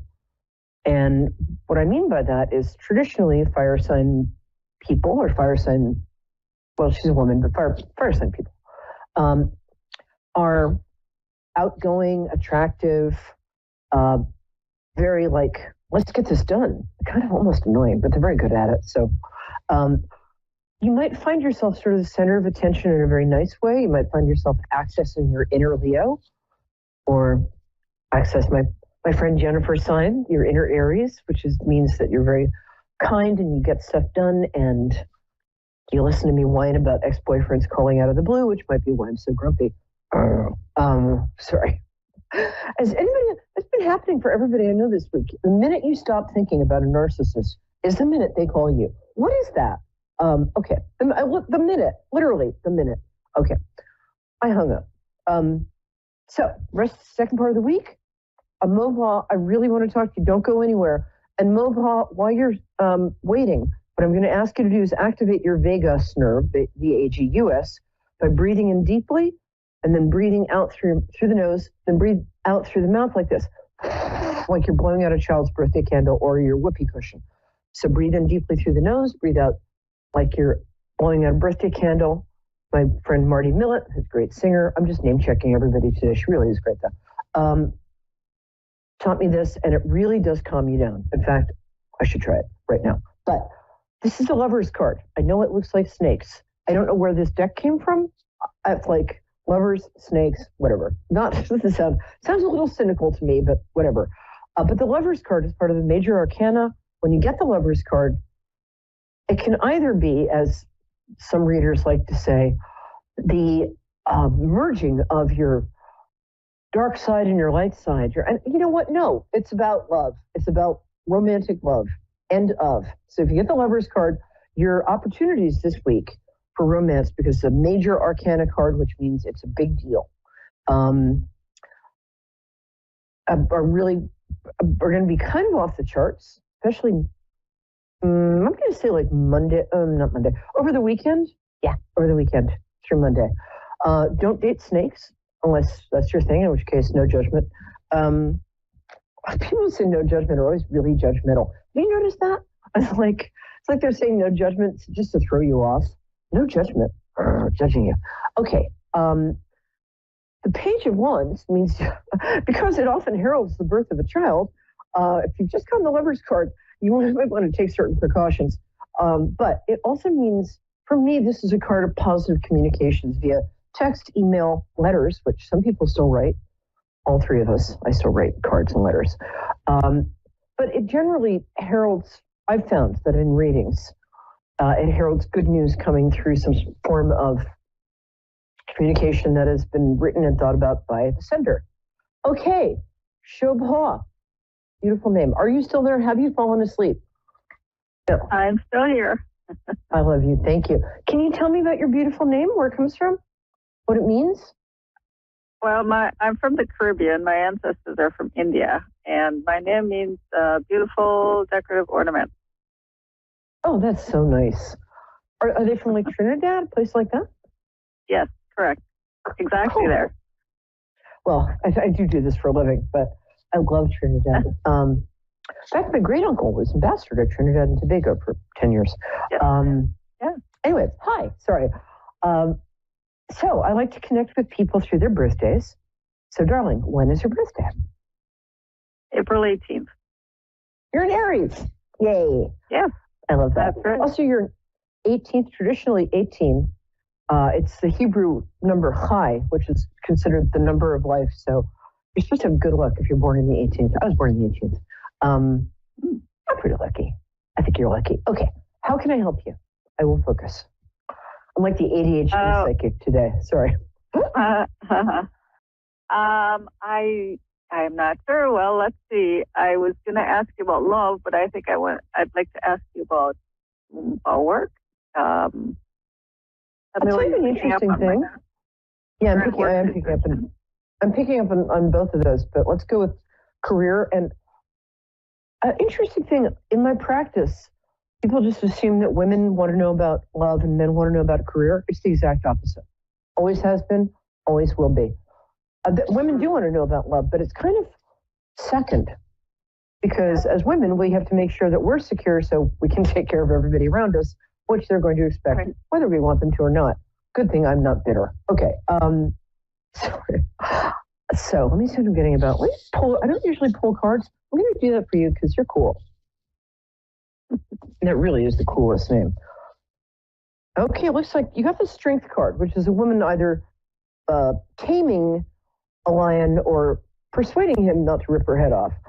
When I get this card, it usually means that a very strong woman is getting to step back into her strength, usually the day she gets this card. This would suggest to me that your work situation has required a lot of patience in you not hitting people for about the last 14 months. Is that correct? Yes, correct. Yeah, because you got some real winners that you're working with, and I'm being sarcastic because I'm grumpy. What's interesting is that, how can I put this? People think that if you're shiny and you're always, I mean, by shiny, I mean that as a compliment, like you have presence, people notice you, and you're an attractive, dare I say, I think you're very, very attractive person, woman. You're good looking. I can't see you through my phone, but I can see you with my heart. Beautiful skin, beautiful cheekbones, and your eyes. You have like big almond-shaped eyes, right? Your eyes are the bomb. But you're also very, very good at getting stuff done, and you get it done faster and without complaining than anybody else. That's oddly not going to make you popular. You're surrounded by a fair amount of, am I right in this situation? Correct, 100%, yes. You're surrounded by a lot of people who really resent competence, take it personally, and are drama queens. Is that correct? Because that's what I'm getting. Yeah, well said then. I don't see that getting better anytime soon. I would get the heck out of there because you might get promoted, but you're too good to work with these people. You just are. I'm almost thinking that you might want to do something you really enjoy doing. I feel like you manage people in this office. You do administrative stuff, you manage stuff. Is that correct? Well, not currently, but I have, yes. In the past? Well, I'm not sure what you're doing currently, but I don't think this is, this is on your terms. They're certainly not getting rid of you. You're the only person who does any work. I'm sorry, I'm not usually this, even though I'm oddly grumpy today, I'm not usually this like negative, but this is not negativity. This is just accurate reporting. I think, I'm just say, either a friend or a friend of a friend has a company that you'd be a really good fit at. So you might want to look around your friends and friends of friends. What would you most like to do? Because there's a lot of opportunity opening up for you. Starting mid next month, it feels to me, I hate to sound like a fortune teller. It's like cross my palm with silver. Although feel free to cross my palm with silver. I have a feeling that starting like around July 15th, you're entering into a really lucky time. You just are. I never say stuff like that. So it might be a good time to look around and maybe take a step up. You could, I'm sure you're doing quite well financially, but you could even do better in terms of salary. And you could definitely do better in terms of people who will appreciate you and will punish you for being effective, which is just so much what's going on that I just want to curl up in a fetal position and whimper. Okay, does that make sense? It totally makes sense, yes, absolutely. Let me see how much time we have. Right on. Hold on. Darling producer, how much time do we have? Well, I think he's playing games on his iPhone, but I love him dearly. 13 minutes. Okay, you're not playing games in your iPhone, fine. But I still love you dearly. Okay. So I'm going to quickly do a couple minutes of your love life. You essentially got your heart surgically removed from your body. Yeah, no, I think I'm going to wrap up with Shobha in about 3 minutes because she's very easy to receive information from. And so it's going to be very fast. So anyway, Shobha, this is what I'm getting for you. I think somebody took your heart out surgically and put it in the blender and then fed it to the cat. Is that correct? Yep. Not me. Yeah. Yep. This person was a malignant narcissist. I have a little experience with those. Let's go get drunk. No, sorry. Yeah, part of you hasn't gotten over that. Hasn't. And it's made you, although you're very confident and assured on the outside, you are a highly sensitive person. You are. There's even a book about it. Highly sensitive persons, or people, or something. HSP. It's worth getting because you are sensitive. You hide it what you are. And it would just make me really even more grumpy, which nobody wants to see. If you let this malignant narcissist, who, let's face it, that was very attractive and quite charming malignant narcissist, but still damage you permanently. You're too good for that. Also, it's summer solstice. You can make a really strong intention for some summer lovin', if you know what I mean. That's me winking. I think that this coincides with your good luck period in July. I think you've given up. Don't give up. Get back out there. I'm talking to myself too. Really get back out there. And I think that you're going to get somebody a lot better. He might not be your specific type, but I think he's a really solid guy or girl or other, whatever. We're LGBTQ friendly in this show. But I get guy. You're going to be fine. They just want you to start consciously working on your self-esteem because you're lovely. And I know, I occasionally for myself, I'm like, you know what? I'm fat. I'm not going to exit my dwelling for the next 3 weeks because I'm fat and I'm too old. And it may not look it from the outside, but we all beat ourselves up for ridiculous things. And please don't, because you are really awesome and there's a really good relationship waiting for you. And I'm not just saying that. That makes sense? That makes sense.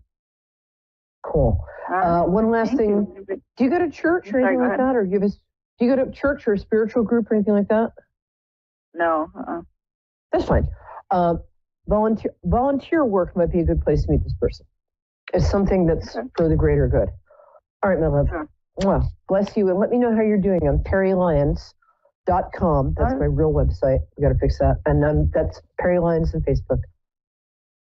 Bless you. Right. Thank you so much. You're awesome. So are you. Okay, thank you guys. Before we take our next caller, and darling producer, I looked away when you flashed her name and I want to make sure I get it. Can you tell me again? Okay. Karen. Hi, Karen. How are you? Hi. I'm good. Good. Cool. I was going to do little tips on how to access one's psychic self. Oh, you're from Washington State. Cool. I love it there.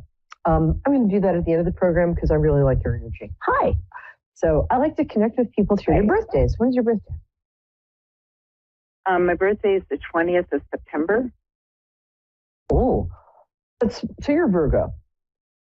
The most misunderstood. Kind of close to the cusp. Yeah, kind of close to the cusp. I'm not really, being in the cusp can mean that you have a lot of other planets and things in the sign that you're close to. But honestly, a Virgo is a Virgo. My kidney's next to my spleen, but it's not the same thing.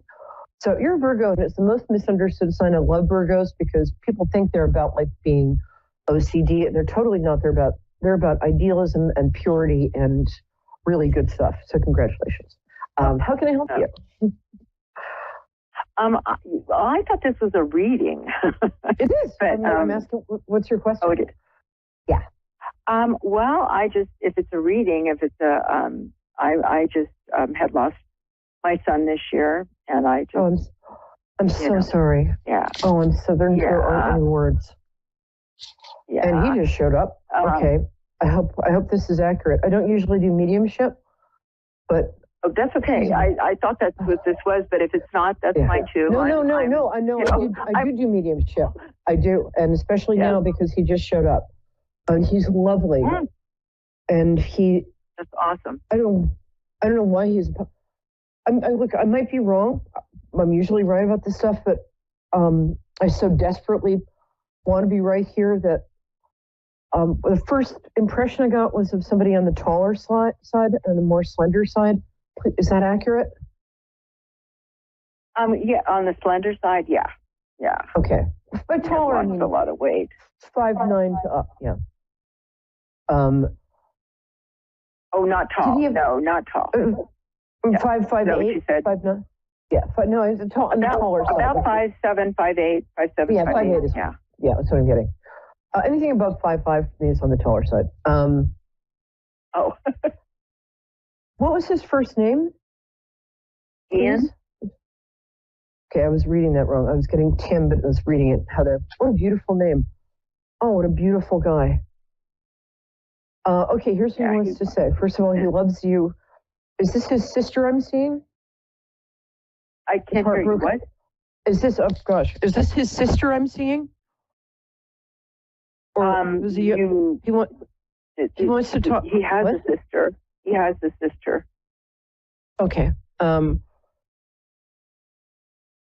Interesting. To you, he wants. It's not like he's apologizing because this wasn't his fault. But he, boy, does he love you, and he's so appreciative. You're a real hands-on mom growing up. I mean, you weren't a helicopter mom, but really paid attention. But he had, he had health issues, so I had to be. Yeah, and you were really there, and you're honestly, I'm just going to start crying here because you're his hero.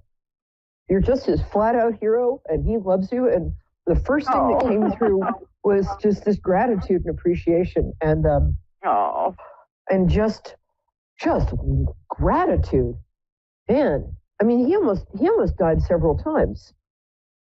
Like once at about, it feels like, I can't see if he's 7 or 10 here, but also you paid attention to him, and you were such a cheerleader for him, and you never let him feel like his illness limited him. You he was very smart. You paid attention to his mind and heart, and you nourished that. And this is a really grateful guy. In fact, here, I mean, this is for you. This must be, I didn't know why I brought this today because I just grabbed it, but I think it was because, did he send you flowers or give you flowers? I don't know what. Anyways, he would send me flowers for birthdays and for Mother's Day. And he knew I love flowers. Yeah, you do love flowers. And I had no reason why I picked them. The bloody hydrangea I spent all year pruning. But I picked it. What did you say? I said I had no idea before the show what I went out and picked one of my hydrangeas, which are my babies. I never picked them. But my guys were like, go get some flowers. And this is why he's giving you flowers. Yeah. And you said, what type of flowers is he giving me? Hydrangeas. There you go. That's amazing. That makes sense? Because, he liked them, and he had given a hydrangea plant, a beautiful blue hydrangea plant, to his girlfriend, who before, this is a year ago, before when he found out she was going to be having a baby boy. They were having a child together. Oh. And he was so thrilled. So after he died, I knew he liked hydrangeas. So I said, I'm going to do a hydrangea memorial garden for him. And I have done that, and it is blooming beautifully. And it's, matter of fact, I get a sign for him. That just this is your confirmation then, because I have lilies, I have roses, I'm a gardener. But my guides before the program said, go get some. Yeah, isn't it great? I love it. I like amazing. That's amazing. So yeah, hydrangeas were one of his favorites. And you did a hydrangea. Like I said, I've got a hydrangea garden for him, and that's amazing. There's your confirmation. Yeah. And that's wow. And I don't want to put. I can give you other confirmation. He says hi to his sister. There's a young lady. He says what? He says hi to his sister. His sister misses him so much. Is that what you said? Yeah, his sister is. I feel like he wants to comfort her. Oh, he needs to. She misses him so much. They were so close. Yeah. Yeah, they were. They were so close. She's a lovely old-fashioned name. We've got 2 minutes. I'm trying to get her name. I can't quite get her. It's not Eleanor. I'm sorry. I'm not getting. It's a lovely old-fashioned name, and I think it has 2 syllables. What's her name? Allison. Oh, okay, 3 syllables. It's still a lovely old-fashioned name. Eleanor. Eleanor is what I was trying to. Yeah, I didn't hear it right. That's sorry, close. Eleanor. Allison. Yeah, Allison. Yeah, it's pretty. It's like playing charades with people you can't quite see. He sends her his love. His son is adorable. That's a cute kid, and I'm not just saying that. He also sends his love to his girlfriend. Is she very delicate boned, very pretty? Like she looks delicate to me. I don't know. I'm getting the word delicate. Well, it was kind of tricky. In fact, and the caller was Lakota Sioux and wanted some reassurance that she was seen by God. This is your reassurance and your confirmation. He's with you. He loves you, and he ain't going nowhere. Oh. Okay, my dear? Thank you. And please let me know how you are. God bless you. God bless you, my dear. Thank you so much. Bye-bye. Okay, bye-bye. Thank you, guys. I am now in full weep, so I can't really finish. And I'm going to say I love you, and that color looks great on you, and come back next week at 9, and I love my job, and thank you. Come back next week.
Psychic Radio, Earth's #1 psychic radio network, and watching Moonstruck TV, Enlightening Television.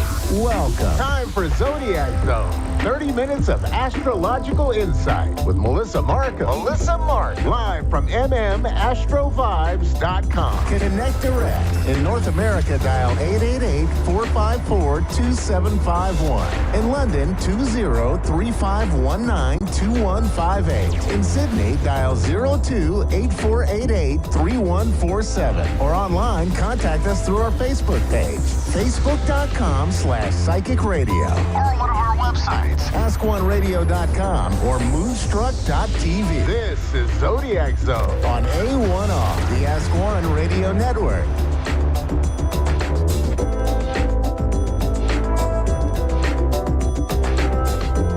Hey everyone, happy summer solstice. Actually, the summer solstice officially starts tomorrow.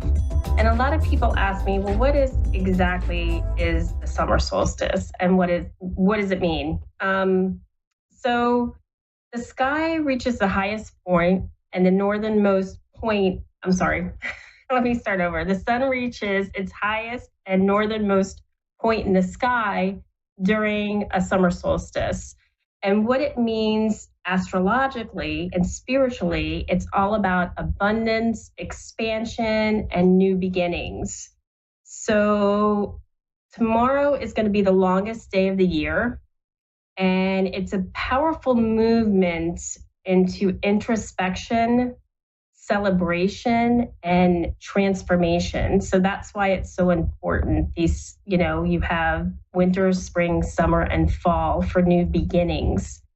So very powerful time to manifest, very powerful time to maybe start new projects, maybe, look for a new place to live or anything that, you're feeling like, wow, I really have this in mind and this is what I want to do. Definitely, this is the time to do it. And we're going into Cancer, which is a very feeling energy, very, very much tied to family, very much tied to home, very much tied to emotional security. So these are some of the things that you could be feeling right now. Also, let me get my guidebook out. We have on Friday a full moon in Cancer, and it's actually called the Strawberry Moon.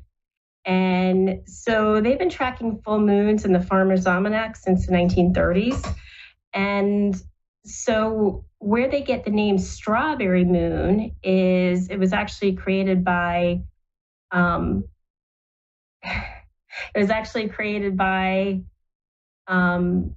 ancient Indian tribe.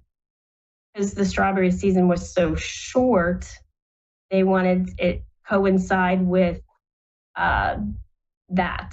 So anyway, just wanted to make reference for that. And in Capricorn, it means it's really about our career and, and what doesn't serve us anymore as far as endings. That's what a full moon does is endings. But it also could be, I look at it too on what are our hopes and dreams? What are things that we want to do? What are things that we have completed? Full moons are also about completions. So again, this could be a really good time with the summer solstice and this Capricorn full moon to make some major decisions in your life. So that's what I wanted to say about that. So if you're thinking about these things, this is an excellent time to maybe have a turn of direction in your career, or maybe do something that you've always wanted to do that you've been fearful or maybe thought that you couldn't do. This is a time to do it. So just wanted to kind of say these are the astrological things that are going on right now that are very important. And the way that I look at astrology is really working with the energy instead of against the energy. It's really about using your chart as a tool. And within this tool, you can make the decisions that are going to make your life flow in a direction that is going to bring you to your highest vibration and highest consciousness. So I don't look at astrology as an entertainment, even though a lot of people do. because I look at the whole chart. I don't look at just the sun sign. I look at every planet and how it aligns on the day that you were born at the exact time you were born. So just wanted to make reference to that and wanted to get into some readings.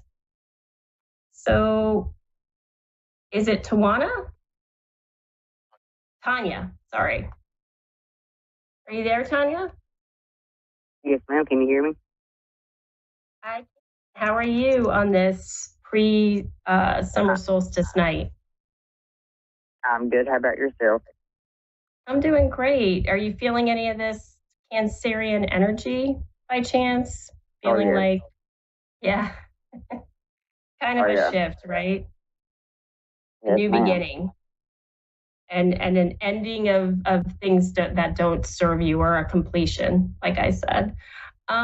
What is the day, month, year you were born?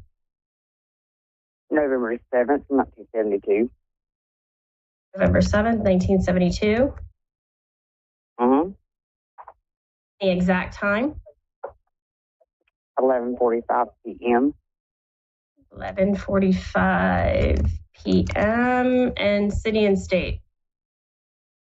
Lincoln, USA. North Carolina. I'm sorry, I didn't get that. Ryan? I'm having a tough time hearing you. Okay, can you hear me now? I can hear you now. Okay. I was born in Lincoln, North Carolina. It's U.S. United States.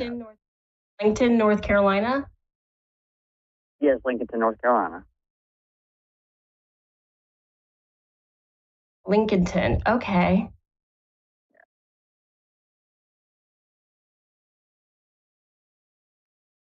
I just saw it. Okay. And I got it. And I was just thinking when I was talking to you.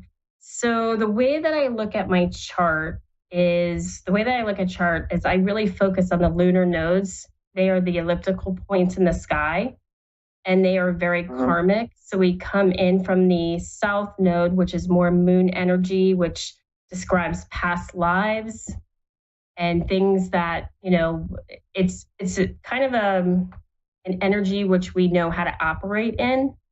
But the goal of this life is to get to the north node. The north node is going to bring you to your highest vibration. It feels a little bit uncomfortable, but once you get there, it's a game changer for everybody that attempts to do this. So I would say with the south node in Cancer, you're definitely feeling this energy. It's in the 12th house. So I feel like you have a lot of spiritual energy. You're very much, you understand all of this, the spiritual community but a south node in Cancer is very much, they could be very much tied to family or tied to nurturing and taking care of others. And in a lot of ways, not necessarily putting themselves first, putting the family first, or it could be a soul family. It could be, whoever that you do consider family. And it's really about balance of work and family. So a lot of times,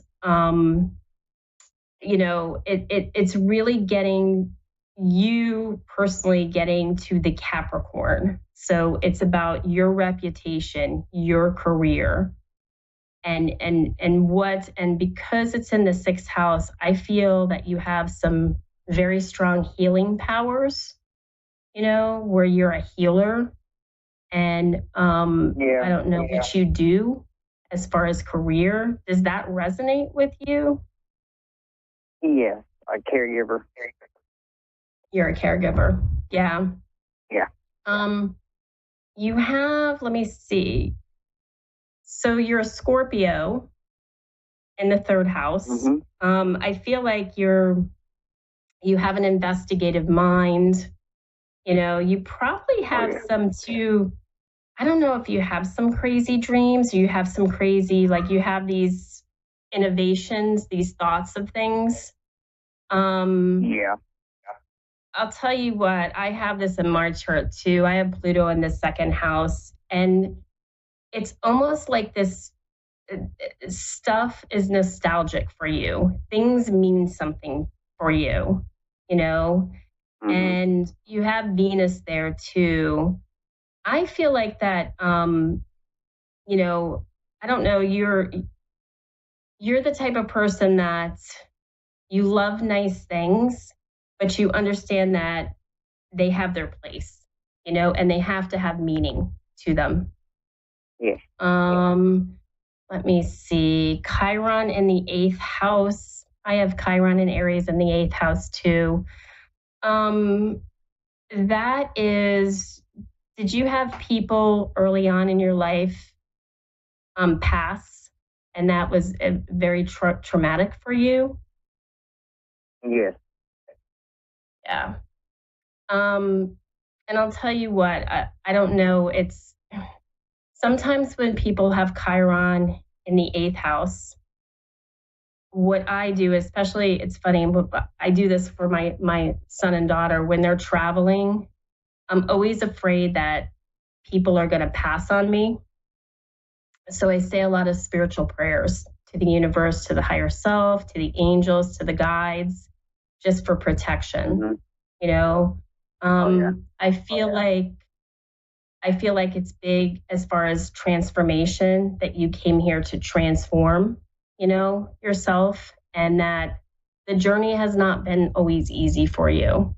Chiron in the 8th house can be a hard journey.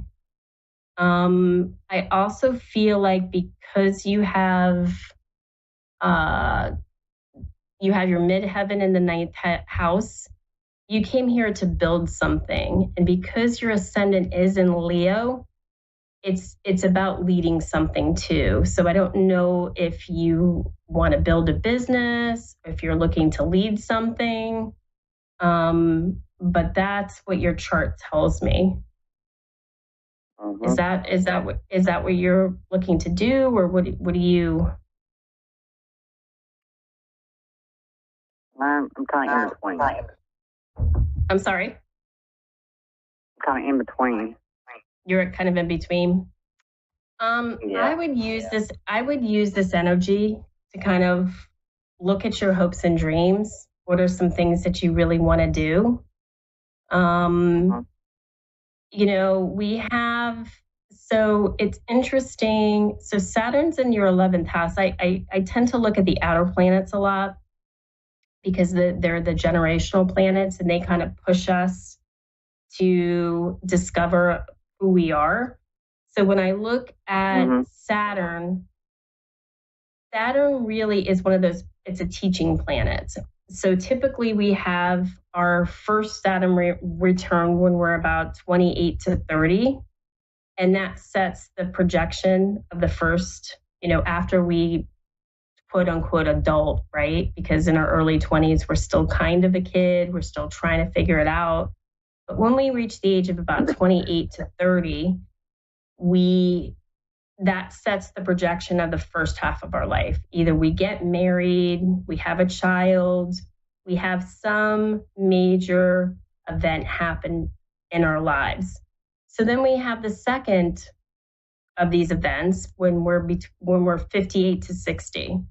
So I feel like even though you have a little time, for that, it's probably gathering now, like, how does this all look? I don't want to necessarily be doing what I'm doing right now forever. So I think that that's probably somewhere where you're at. And I would do something where you can actually lead something and do something where in health or healing, where you're going to have a reputation for it, because that's really what your chart says. That's where you're going to find your happiness and be at your highest vibration. Okay. Okay. All right. Thank you so much. You know, and this is a great time for you to manifest on this summer solstice and also on this full moon, because they're directly affecting your nodes. Okay.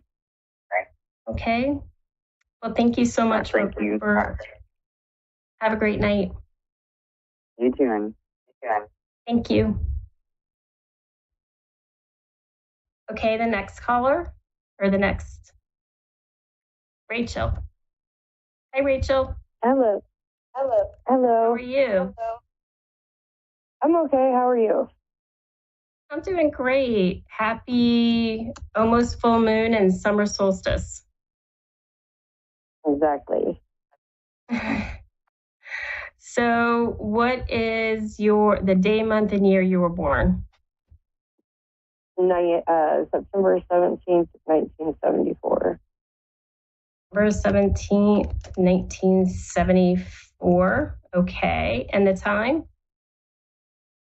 I'm not sure. I think it's like 11:01 p.m.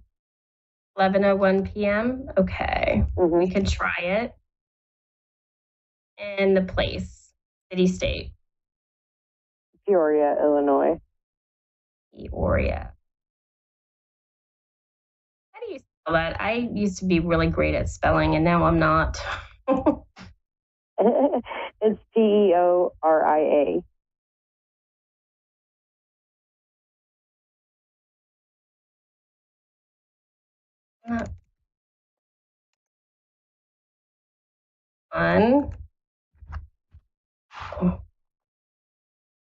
Alrighty.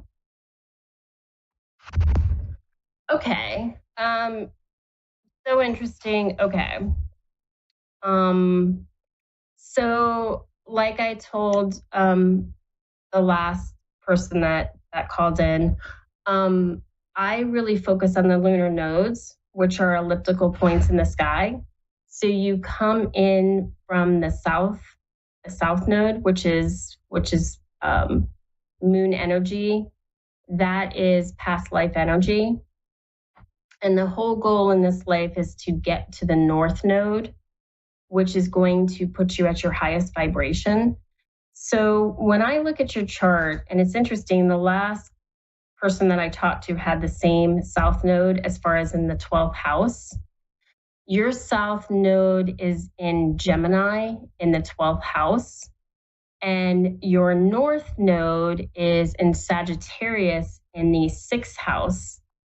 And a lot of times with the south node in Gemini, it's the kind of energy that you can be very distracted. You know, you can be thinking of one thing, and then all of a sudden you're like, oh my gosh, I got to do this, I got to do that. You know, it's a very distracted energy. And the goal for you is to really see the big picture. And I feel that we're not exactly sure about the time. So, you know, this is pointing to the 6th house. Again, I think it's really about health and healing, and you being, I don't know what you do as far as career wise, but if you are in the health and healing field, and really kind of seeing the big picture, you know, looking at it from a global perspective instead of like a local perspective. So I don't know if that's something that, you know, you do already. What do you do? I'm a manager at a warehouse, which I love the people I work with, but as management, I'm not so much like, I don't know how to put it. I'm a people person, and I'm a kind person, and it's conflicting with my job. And I have been thinking about opening like a holistic store, but I'm nervous. No, I think that would be great for you. I think it's always, listen, I think, again, I think the scattered energy with that Gemini can feel like, okay, should I do this? Should I do that? I don't, I'm Exactly. kind of like When you said that, really sure. I was like, nail on the head.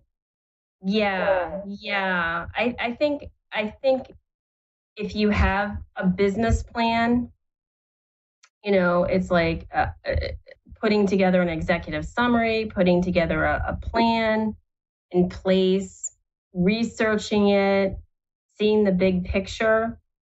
That is what your chart says. At that point, I feel like. Go ahead. I'm sorry. Oh no, go ahead. I'm sorry.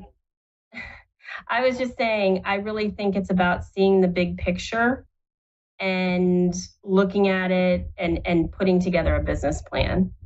Because with the South Node in the 12th house, it's very easy to almost escape and not have to maybe deal with it and be like, okay, this is what I want to do. And subconsciously, hopefully it'll just magically appear. And that's not what's going to happen. What's going to happen is, hard work, perseverance, putting the plan together, seeing the big picture and laying it out. If you do that, it will all work for you. You just have to be in the mindset that this is what I want and this is what I plan to do. And you're exactly right. I've got to get more focused. You got to get more focused and put pen to paper or type it out, and right. It's just not an easy thing. It's easier to just like kind of wish for it and hope for it. But I feel it's not getting me there. Right. And again, we're in a new energy with this summer solstice. This is a perfect time for you to do this. Perfect time for you to do this. And look, you're a Virgo, but your sun's in the 4th house. You're a very nurturing person, and your communication style and how you think and your energy is very nurturing. It would be the perfect business for you. It's just taking you to, that's why your soul picked Virgo as the sun to kind of, that's where you shine. Wherever your sun sign is where you shine. And I feel like too, with Saturn in the 1st house, you probably kind of, you were automatically an adult. I don't know if you ever felt like you had a childhood or were a child, but usually Saturn in the 1st house indicates that. So I see a promising future for you if you get, if you lay out the business plan and put it piece by piece together. Okay. I would say also too, with Chiron, you have Chiron in the 11th house. Watch out for people. Don't let people talk you into things that you don't want to do. I don't know if you've had that before, where you mentioned this, that you're the people pleaser when it comes to people. But I would say that that's going to continually come at you until you stand in your own power. It's really about standing in your power. And this year, the nodes themselves, because the nodes change about every 18 months. Now, where they are in your chart is in your chart for life. This is the stuff that you came in here to work on. But it's really this year about standing in your power, because the nodes right now are in Aries Libra, with the North Node being in Aries.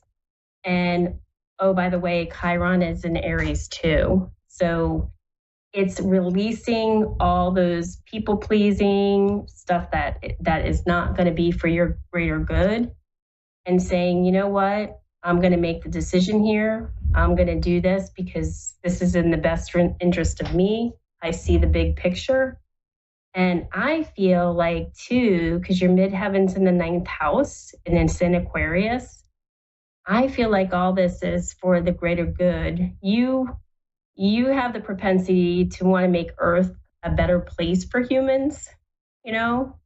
And by doing these things, you can absolutely do that. Does this all make sense? I know. Yes, it does complete everything you've been saying, because it's been really challenging at work with my boss the past couple weeks, and I'm like, do I really want to do this the rest of my life? Because I want to work for myself. I want to be able to talk to people how I want to talk to them, and yeah. No, this is the perfect time. Again, with this full moon in Capricorn, maybe your job is a completion. Maybe this is subconsciously a completion for you. And now it's like, okay, I'm going to do this, but I just need maybe the right energy, to give me the power to do this. And this is a perfect time for you to do this, So I'm very excited for you. I think that if you get out there and use this solstice tomorrow as a new beginning, and then get going, and then Friday, the new moon or the full moon in Capricorn, release the energy that is no longer working for you as far as your career and your reputation. Because you never know. I mean, I feel like the energy pushes us to get to our highest vibration. We just don't know it. We just some of us want to stay too long in something that has no greater good for us. So. And I know, the universe makes you uncomfortable. It's part of growth. And I knew this, exactly. I've kind of been reading the signs like, okay, the universe is telling me it's time for growth, it's time for change, and it's scary though, and Yep. Yeah. So I wish you the best and good luck to you, and thank you so much for calling in. Well, thank you so much. You've been wonderful. Have a wonderful night. You too. Thank you. Thank you. Yeah, so that's what I wanted to kind of talk about tonight is, everybody should be looking at this solstice and this full moon as a new beginning, and to get out there and to, look at it as, this is what I need to do. And thank you so much. And I'm so excited about it. And I can't wait to talk about next week and what's happening on Zodiac Zone.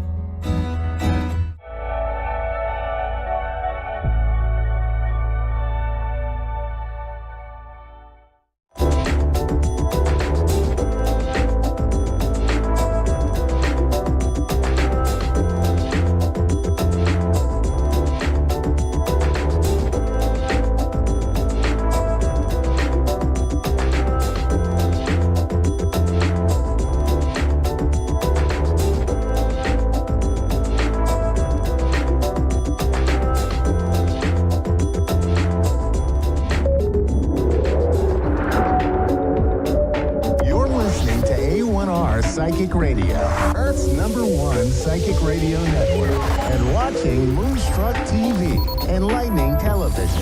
Welcome. Time for Maria Leggett's Medium Show with Maria Leggett.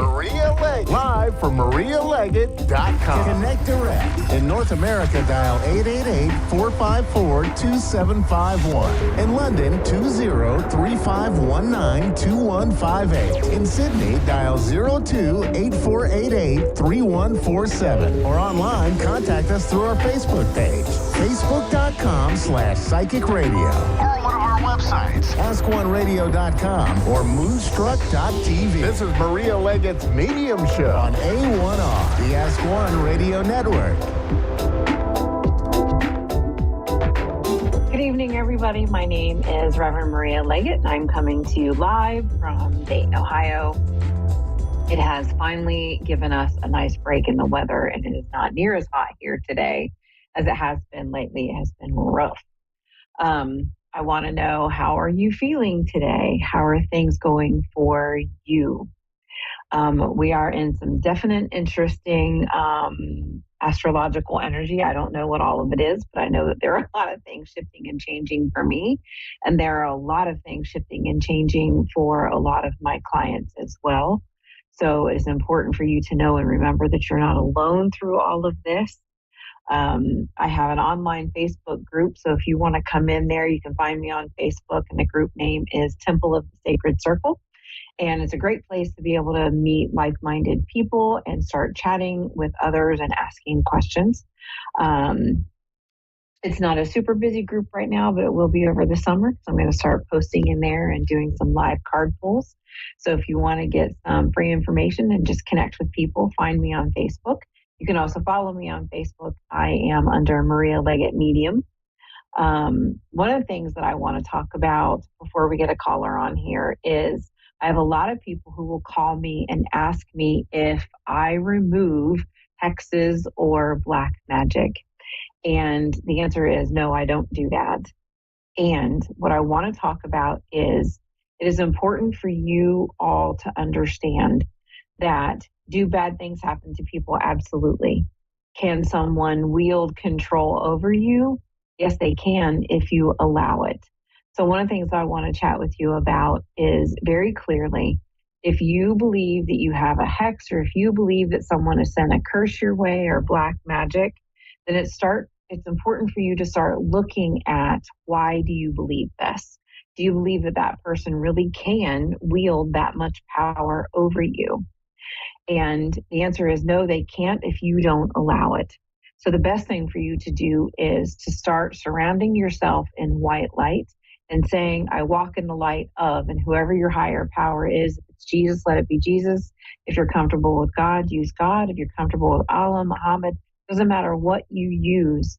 If you are walking in the white light of your higher power and you believe that no one has access to your energy, and you believe that no one can throw a curse at you, then that is exactly what's going to happen. So you don't need someone else to get rid of that energy for you. You can do it yourself, and it's just that simple. So with that, I want to welcome Natalina on the show. How are you today? Hi, I'm doing well. How are you? I am wonderful. I love your name. I've never heard that before. Thank you. Yeah, it's super rare. Yeah, it's nice to have a rare name. I have a pretty common name. Yeah, well, a lot of people just glance at it, or when I say it, they always think it's Natalie or something. Oh, yes, I can understand that. My kids all have different names, and they all complain about them. How may I help you today?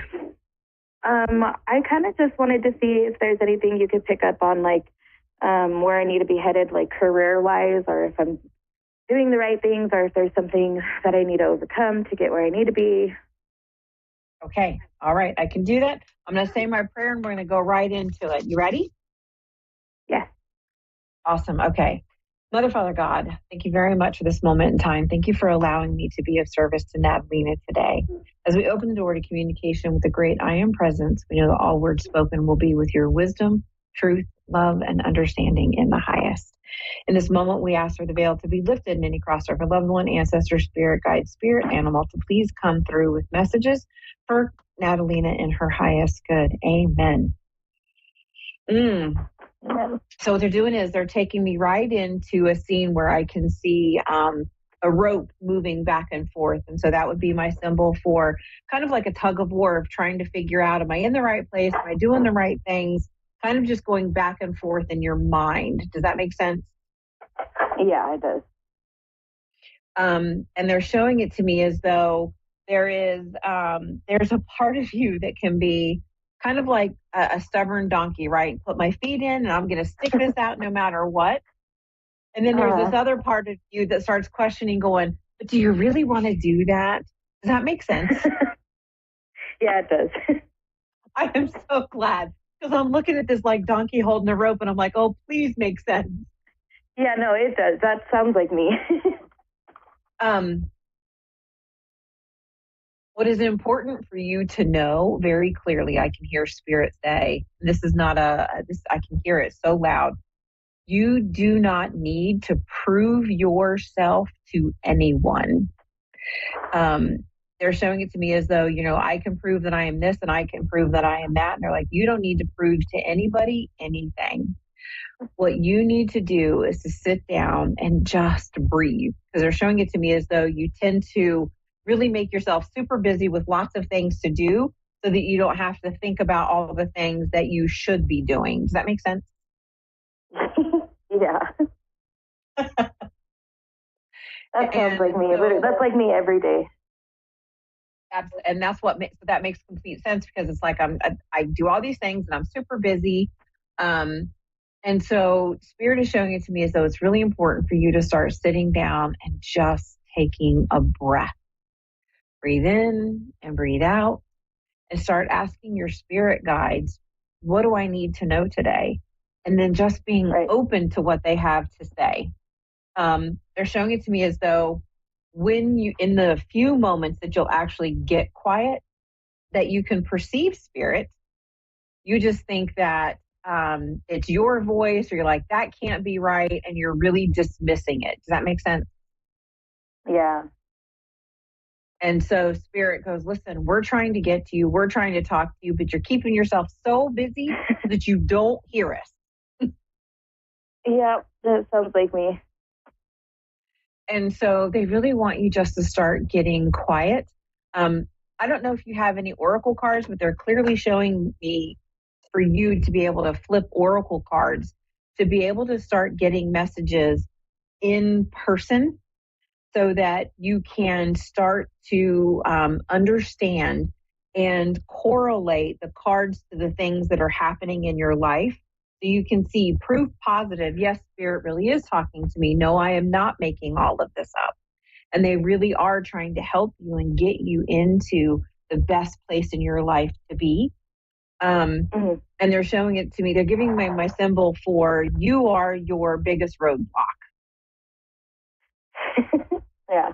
And so as soon as you can admit, I am capable of XYZ, and then holding your own feet to the fire without expecting validation from anyone outside of you, because you don't need validation from anyone. You don't have to prove yourself to anyone.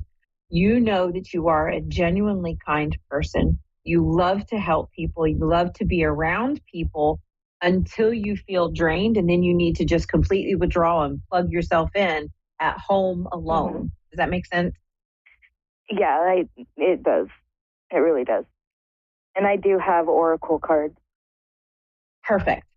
So start pulling yourself an oracle card every single day, because Spirit really wants to be able to get in touch with you and start connecting with you in this way, because you're going to be able to start perceiving messages more clearly and better than what you're getting them now.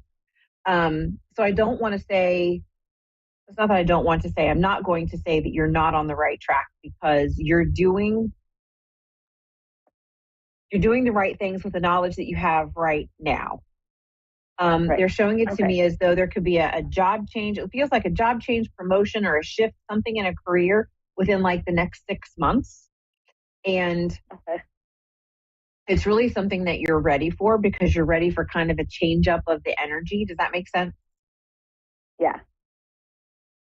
Yeah, I feel like my jobs have been the same, and I'm like, I don't want the same anymore.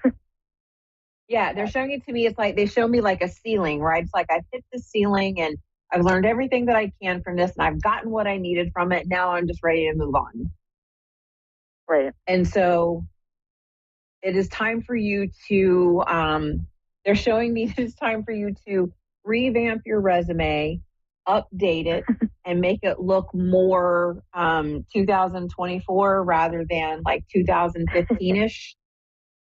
Right. So, and I don't know what that means. I guess there are different styles and now that you have to do for resumes or whatever.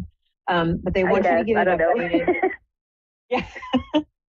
And put everything in there that you're capable of, because they're showing it to me that you have a tendency to downplay what you can do, and you have to stop downplaying what you can do and really putting out there, here's what I am capable of. This is what I've already done. And I want to step into a new role where I don't already know all the things, so I have more to learn. Does that make sense? Yeah. Okay, thank you very much. They're showing it to me. That literally what I heard was stop applying for jobs for what you already know how to do because you're limiting yourself. Oh, okay. Are they calling you out, Natalina? Oh, they kind of are, because that's me right there. So that's why you're supposed to now start literally claiming your power, owning everything that you are, and let them know that dynamite comes in these little packages, right? And you are not just some sweet little demure being. You are this powerful, amazing human who can do all the things. And so you need to make sure that your resume reflects all the things that you can do. And as soon as you start to own that power and claim it professionally, it's also going to help you to shift and own your power personally. Right. Okay. Because they're talking to me more about your career stuff than personal stuff. Because they're like, she already knows about all the personal stuff, and we've pushed her enough on that. So we're going to talk about career right now. Okay. Yeah, I needed that. That's why I was like, I need that, because I do a lot of personal stuff, and I know that kind of stuff, but career is just something that I need to work on. Yeah, they are definitely saying that it's time for you to start revamping and getting everything ready, because you really are ready for the next step. And it's time for you to literally like take off the life jacket and go, I can do this. I'm a big girl. I know how to swim in the deep end. Does that make sense? Yeah. Yeah. Stop playing it safe, in other words. That's what they're very clear about. Stop playing it safe. Okay. Be everything that you are meant to be and allow your energy to get big. Okay. It does make sense. Thank you. Good. So thank you very much, Natalina, for calling in. I am so grateful that you were on here. And I want to say thank you to everybody else who was watching the show. Thank you for joining me. And if you'd like to book a one-to-one reading with me, you can sign up at marialeggett.com. Thank you very much, and I will see you next week.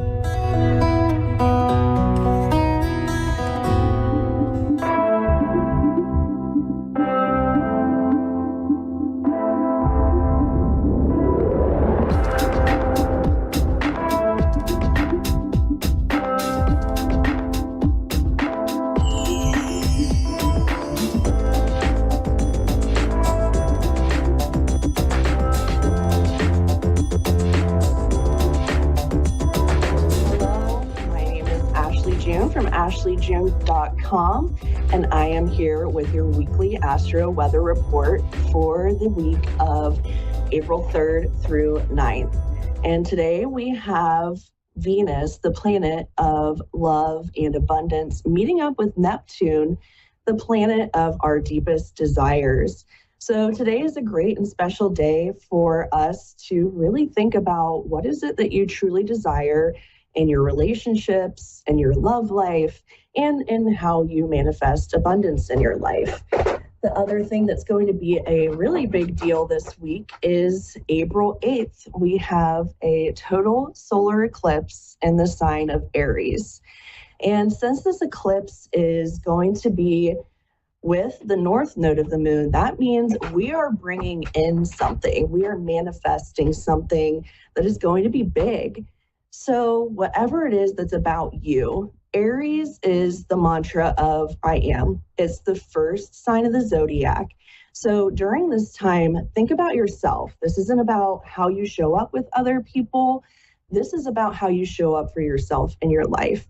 So with this Venus and Neptune energy, and then later in the week, we're going to have this total solar eclipse. There's really a lot of energy here to manifest whatever it is that you want to bring into your life.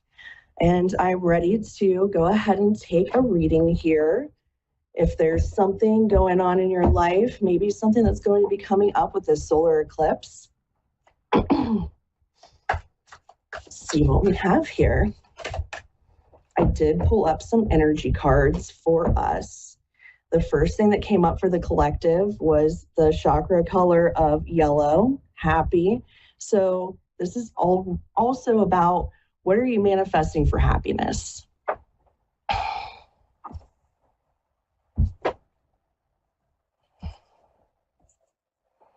Let's see if I can connect with Grace from Australia.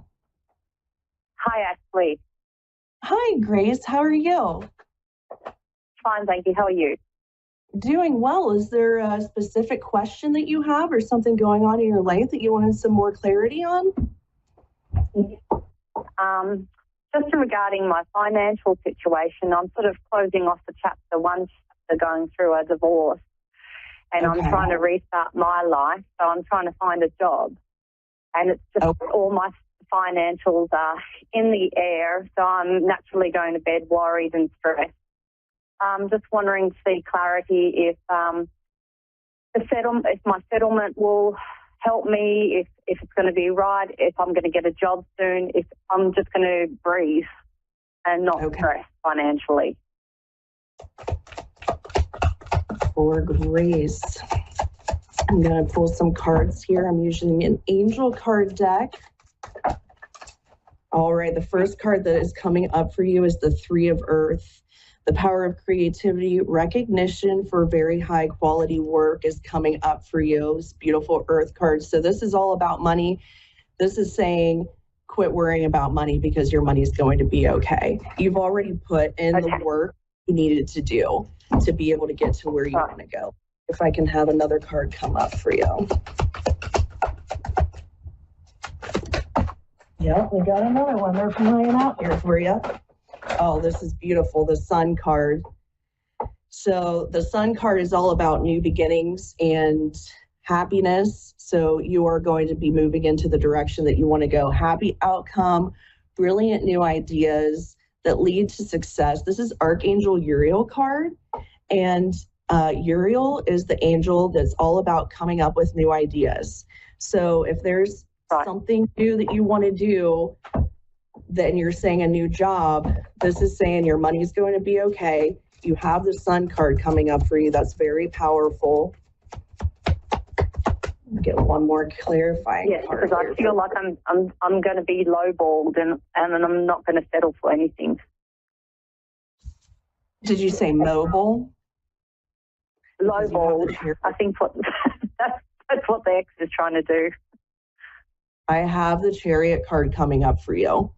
So this is Archangel Metatron and the Chariot. So if you want, you're going to be able to go and do whatever it is that you want to go and do. These are very powerful cards coming up for you. Major Arcana cards. So let's see if you can see these very well. They're really beautiful. It's the Chariot with Archangel Metatron driving behind it. And Metatron is the angel of being able to manifest, the manifestation power. So with that's what I've been manifesting, a lot of things. You have the power to do that.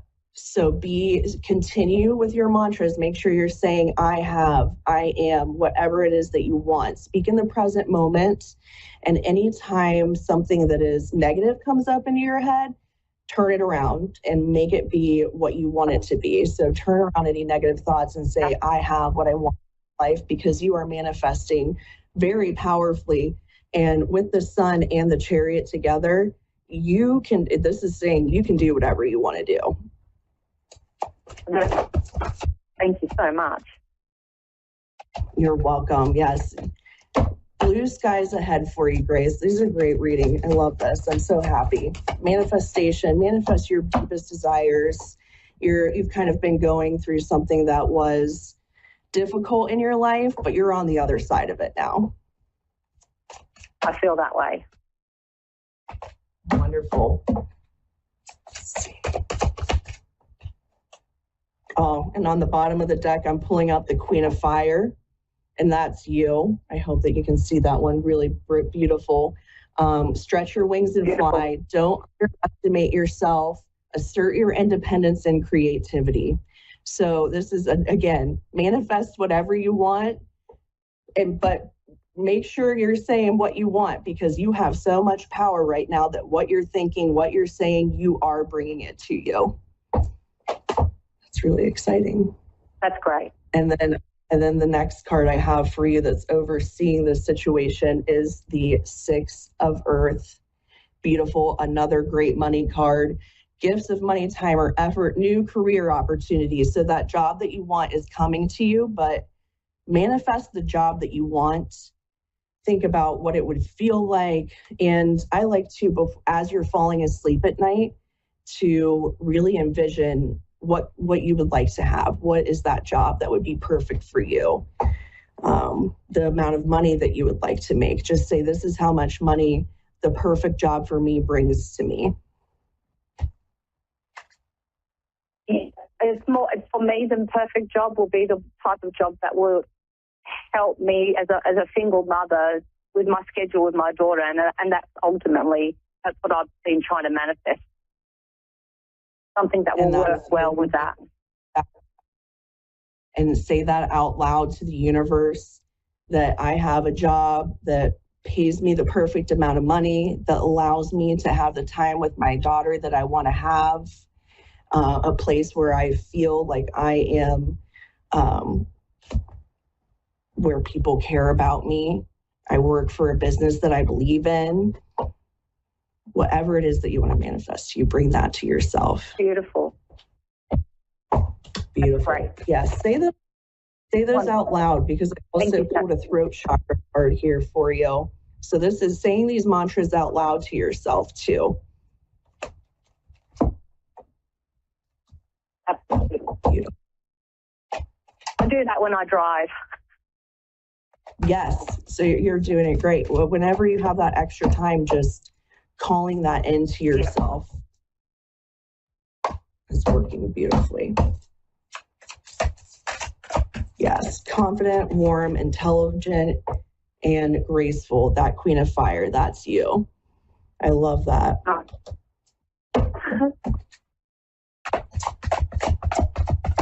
Let's see if there's any more clarifying cards here.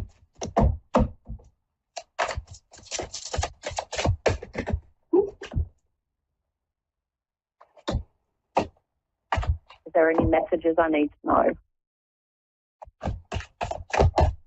I'm going to pull I'm going to use my Michael the Archangel deck here.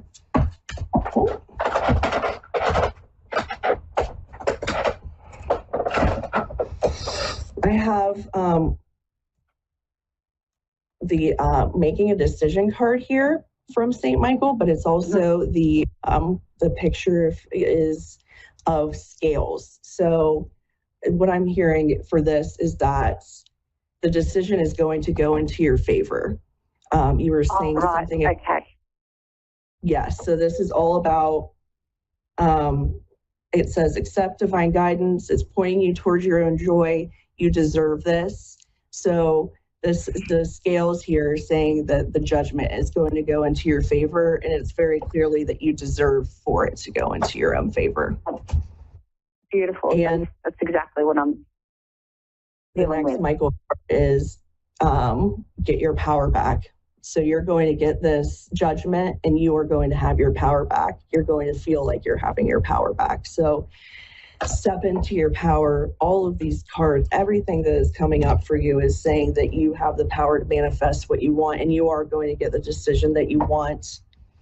And just remember, you are a child of the divine, and take back your own power. I feel like a phoenix rising.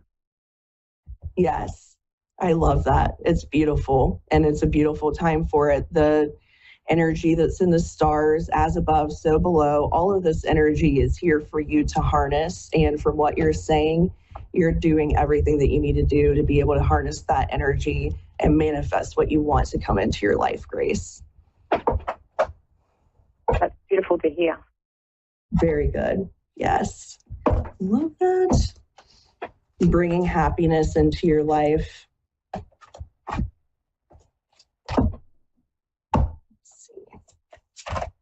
Anything about my child? Is she going to be okay? Yes, let's see. Oh, one more card here.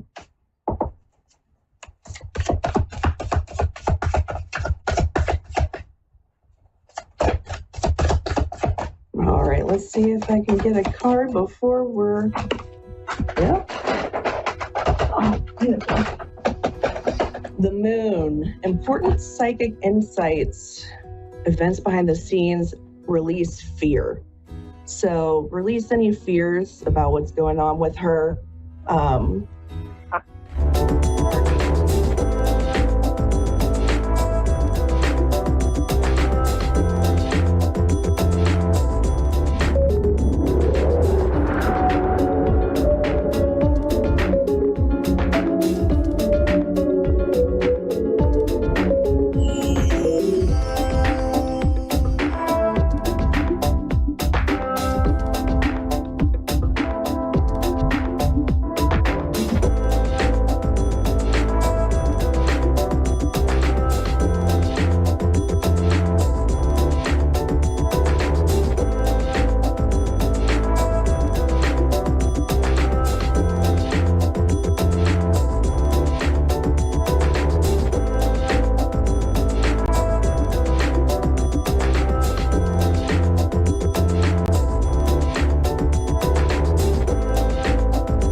A1R Psychic Radio, Earth's #1 psychic radio network, and watching Moonstruck TV and Lightning Television. Welcome. Time for Bernice Bisson, Psychic Media. Bernice Bisson, live for BerniceBissonPsychic.com. Connect direct. In North America, dial 888-454-2751. In London, 20-3519-2158. In Sydney, dial 02-8488-3147. Or online, contact us through our Facebook page, facebook.com/Psychic Radio. Or one of our websites, askoneradio.com or moonstruck.tv. This is Bernice Bisson, Psychic Media on A1R, the Ask One Radio Network. Welcome. It's Psychic Tuesday, and I'm your guide, Bernice Bisson. And you can find me at bernicebissonpsychic.com. We're going to start with the astrology at the top of the week and go into each messages for each of the signs. Again, your sun, moon, or rising. Please take a look. And it is based on traditional Western astrology, whole houses. And so if you know your time of birth, obviously the location and date, you can go to, there's some really great astrologers out there and cast your chart. And let's start at the top. We're going to start with Aries, sun, moon, rising. And the first message is exhaustion and being really mindful about balancing out your energy. We have the two planets, the first of 5 to go retrograde over the next few months, but 2 of them hitting us at the end of this month, June into July. And so exhaustion, and be careful with that, Aries, that you don't tucker yourself out, that you don't expend your energy and don't keep any for yourself, that you make too many commitments that you can't possibly keep. It's time to maybe have some vacation time the next 10 days, maybe a couple of days downtime, a couple of days to yourself. Your mind will be going amplified, and you could be getting all kinds of messages and signs and symbols, and your sleep could be feeling restless. But just know that it's just a time to sometimes maybe stay still and be patient, and that you don't want to exhaust yourself because you don't want to get summer cold and then just feel like you're run down all summer. And it's just the start of the summer, Aries. So remember that over the next 10 days, keep some balance in your life there. Tauruses, sun, moon, or rising, excitement. It could be some stuff, reconstruction, new ideas, things to look forward to in the fall. You could be hearing about changes coming at work. You could be hearing about changes in the structure of things there. You could be really making changes within yourself to rise up against the negative. You could be dropping negative ideas about yourself, self-talk, old goals that you might have had. You could reorganize, reorder, or redo them. You could even reorganize or reorder people in your life where you've spent your time and commitments. And that's the power of these retrogrades coming up, is to really be sure of your footing. And there could be a time where you're going to just, maybe even over the next 10 days or so, making plans, possibly even thinking ahead towards late fall into winter. So if you're making winter plans, I feel like those are going to be quite good for you. You could be even socking money away for that. Gemini, Sun, Moon, and Rising. Well, since the equinox, you've had a number of plans starting to dump into your second house of things you value. And so I feel like there could be surprises, things that come out of the blue, and those could be quite good. Surprise invitations, surprise news, surprise communication, surprise visitors. You're going to want a haven from the real world, because it's going to feel like an awful lot coming at you, possibly having to make commitments. You're like, I'm not there in my calendar yet. I don't want to look at August, or I don't want to look at September. And so you might not be in your in that time frame yet. And I feel like it's really important not to settle for too little, or not to settle. You could have a lot of offers and opportunity, and I feel like make sure it's for people, with people and around people who are reciprocal to you. That could be really important, Gemini. Cancerian, Sun, Moon, Rising. Boy, oh boy, you just had some really powerful, well, the first of two powerful moons, and Pluto sort of retrograding back, which will be one of the planets, retrograding back into Capricorn, which is your seventh house of commitments and partnerships there, Cancerians. I guess really figuring out, what do you want? What do you want? And you might have been adhering to what a lot of other people want, and trying to be the nice guy, trying to be the one not to rock the boat or stir the boat, but that might come to terms with you between these full moons, kind of like a portal or a vortex, where you could have feelings about putting your needs ahead of others, making sure that your needs are being met first, that you might have to say no to people, or maybe come to terms in a relationship. That includes even long-term relationships. These moons are not easy moons. They're going to really force your hand about what do you need, Cancerian, for a partner to be. And that could be as simple as voicing it, and that could be as big as making it an ultimatum. So you have to decide that there, my little crab. Leo, Sun, Moon, Rising. This is going to be a time of glory. You're going to have a reason to be proud. There could be things coming up around you where you're like, that worked out so good for me, and I'm so happy that this is going on for me. But you could get pulled in other people's stuff. You could have to be sorting out things around partners, companions, including yours or someone else's. You could be having to take care of these practical details of life while you're like, and I have such great plans for the summer, and you're almost feeling guilty about it. Maybe you're feeling like, and you're at a place where you might be feeling very faithful or loyal to that friend or companion or child or family member. And it could be demanding a lot of your time and space this summer. And you're like, I just want to have fun. And you're going to have lots of opportunities and stuff to get. So remember to find balance in that you deserve to have fun and enjoy your time, and that you won't be able to solve whatever issues are going on for you. And that can include coworkers. So keep that in mind. They're particularly close in what you're doing. Virgo, Sun, Moon, Rising. These two planets go retrograde, Neptune and Saturn, joining Pluto, go retrograde in your house of commitments and partnerships. And don't let scandals or things that could make setbacks with people. There could be voicing your opinion, being impulsive, impatient. Sometimes could lead to sudden endings of relationships that you didn't expect, or having to really wait and be still until you know how to move forward. I feel like you could feel a bit stalled. It's feeling like maybe people are going to let you down. Maybe that there could be something that lets you down where you're feeling a bit like, I really had more hopes with that person. But in this, I want you to know that the story's not over yet, because with these retrogrades, it's really going back over old things. So it could have been something that even happened months and months ago, and that's going to come up again for you, particularly maybe January, February. Okay, let's keep going.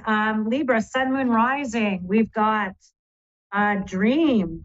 This is the time to really hold positive views, positive self-talk, really thinking about where you want to move forward in your financial plan, your money, your security, your retirement. And you could come up with good opportunities for you. You can come up with some really brilliant things for you in the next little while. You could wind up signing on to documents, papers, prenuptials, legal agreements. You can get the sorting of those, maybe the conclusion of agreements that could feel pretty good for you.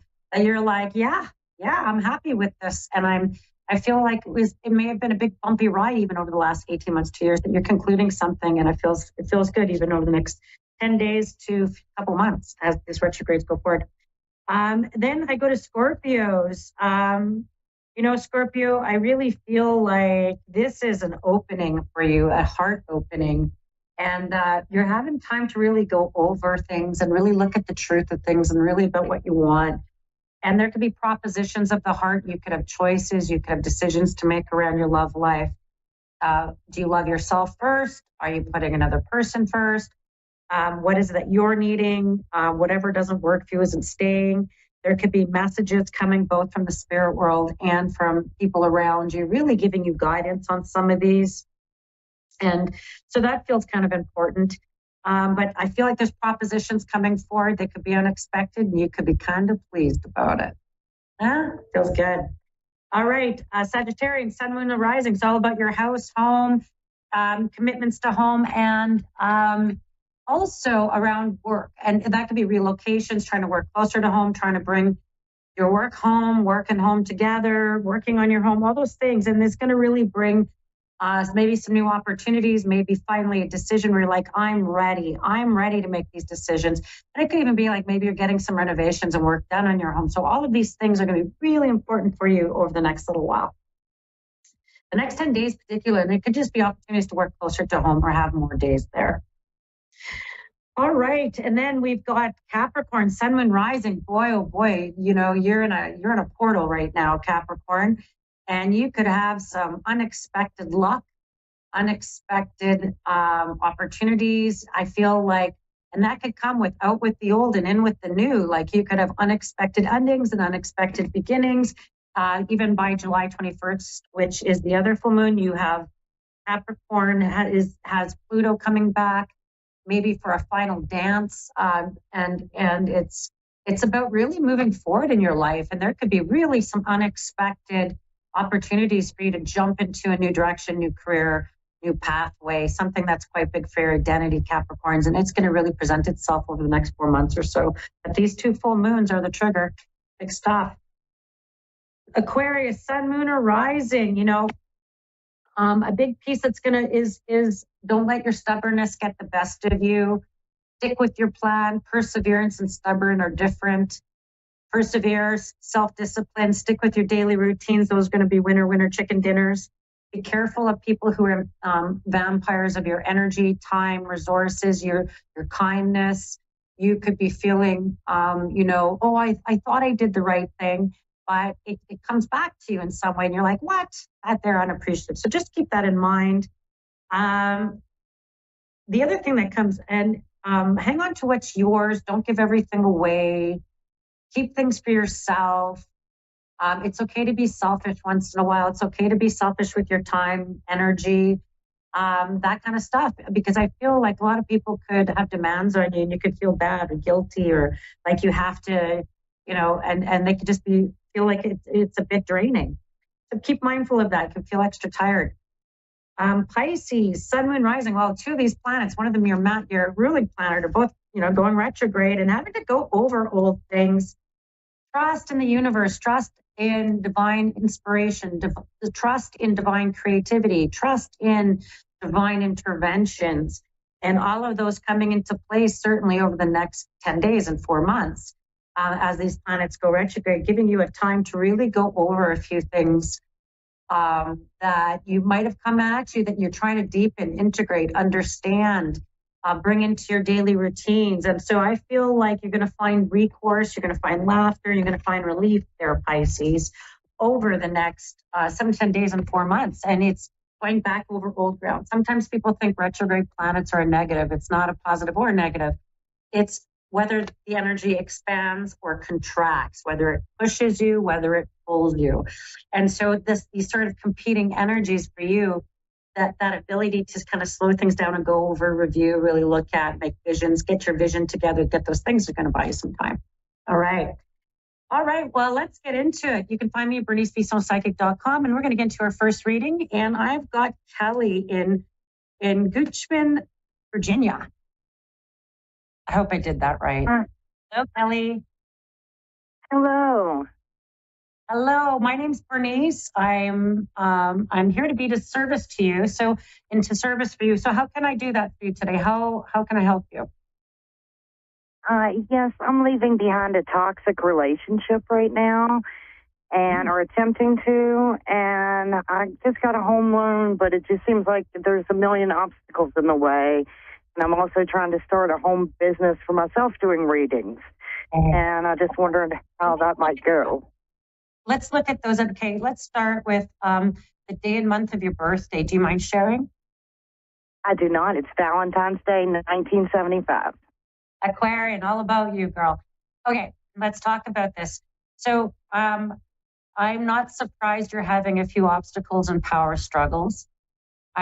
Part of this, why I say this, is Pluto, which is about power, came into your sign, went retrogrades, kind of going backwards now, sort of stationing and spinning backwards, having to go over old fights, old power struggles, really forcing you. I want you to choose yourself first. I toxic relationship. I'm like, girl, choose yourself first. I really love that you're embarking in your spiritual, creative endeavor. You could even write your own tarot deck or make your own cards or create your own reading. You're very inventive that way. And I feel like I want your uniqueness and your individuality. And in this toxic relationship, I feel like you're part of the obstacles is that you're not trusting yourself and you're feeling very closed off. And they could be, just like I said in the message earlier about letting people be vampires on your energy. As much as you're very altruistic and want to like lift the group, because you won't leave anyone behind. I know you, like in terms of that Aquarian astrology, you're really about compassion and empathy. That's probably is what makes you such a gifted reader in your modality. And that this is a time for you. And as Pluto retrogrades back and then goes full bore forward into November, and then into your birthday with a whole bunch of joining celestial bodies in your sign, is really empowering you to move forward. So between now and your birthday, you're really going to be empowered to move forward. So don't start beating yourself up about getting pulled back and forth in this relationship or feeling you have obstacles. I want to break that down a bit. Even when we get to July, August, I want you to I want you to pull back your power and pull back your energy that you have invested in this relationship. And that does not mean you don't have to, I don't want you to make a decision. I don't want you deciding anything just yet. All I want you to do is pull back your power. And I want you to take that power every day. And I want you to really develop your modality of reading. And I want you to channel that passion energy, just like just like you're a painter, just like you're channeling all of that that beautiful energy forward. Because I feel like it's almost like the universe is testing you, and it's testing you in a way to stand up for yourself, call it out, call it quits, call it the end. Because sometimes Aquarians have problems with that. They go till the bitter end, and then they're kind of wishing they didn't. And so there's something about someone could be also struggling with some health stuff that seems to be factoring into your decision in some way. And yes, and I feel like you could be feeling, oh, but I feel guilty. Oh, but I feel this way.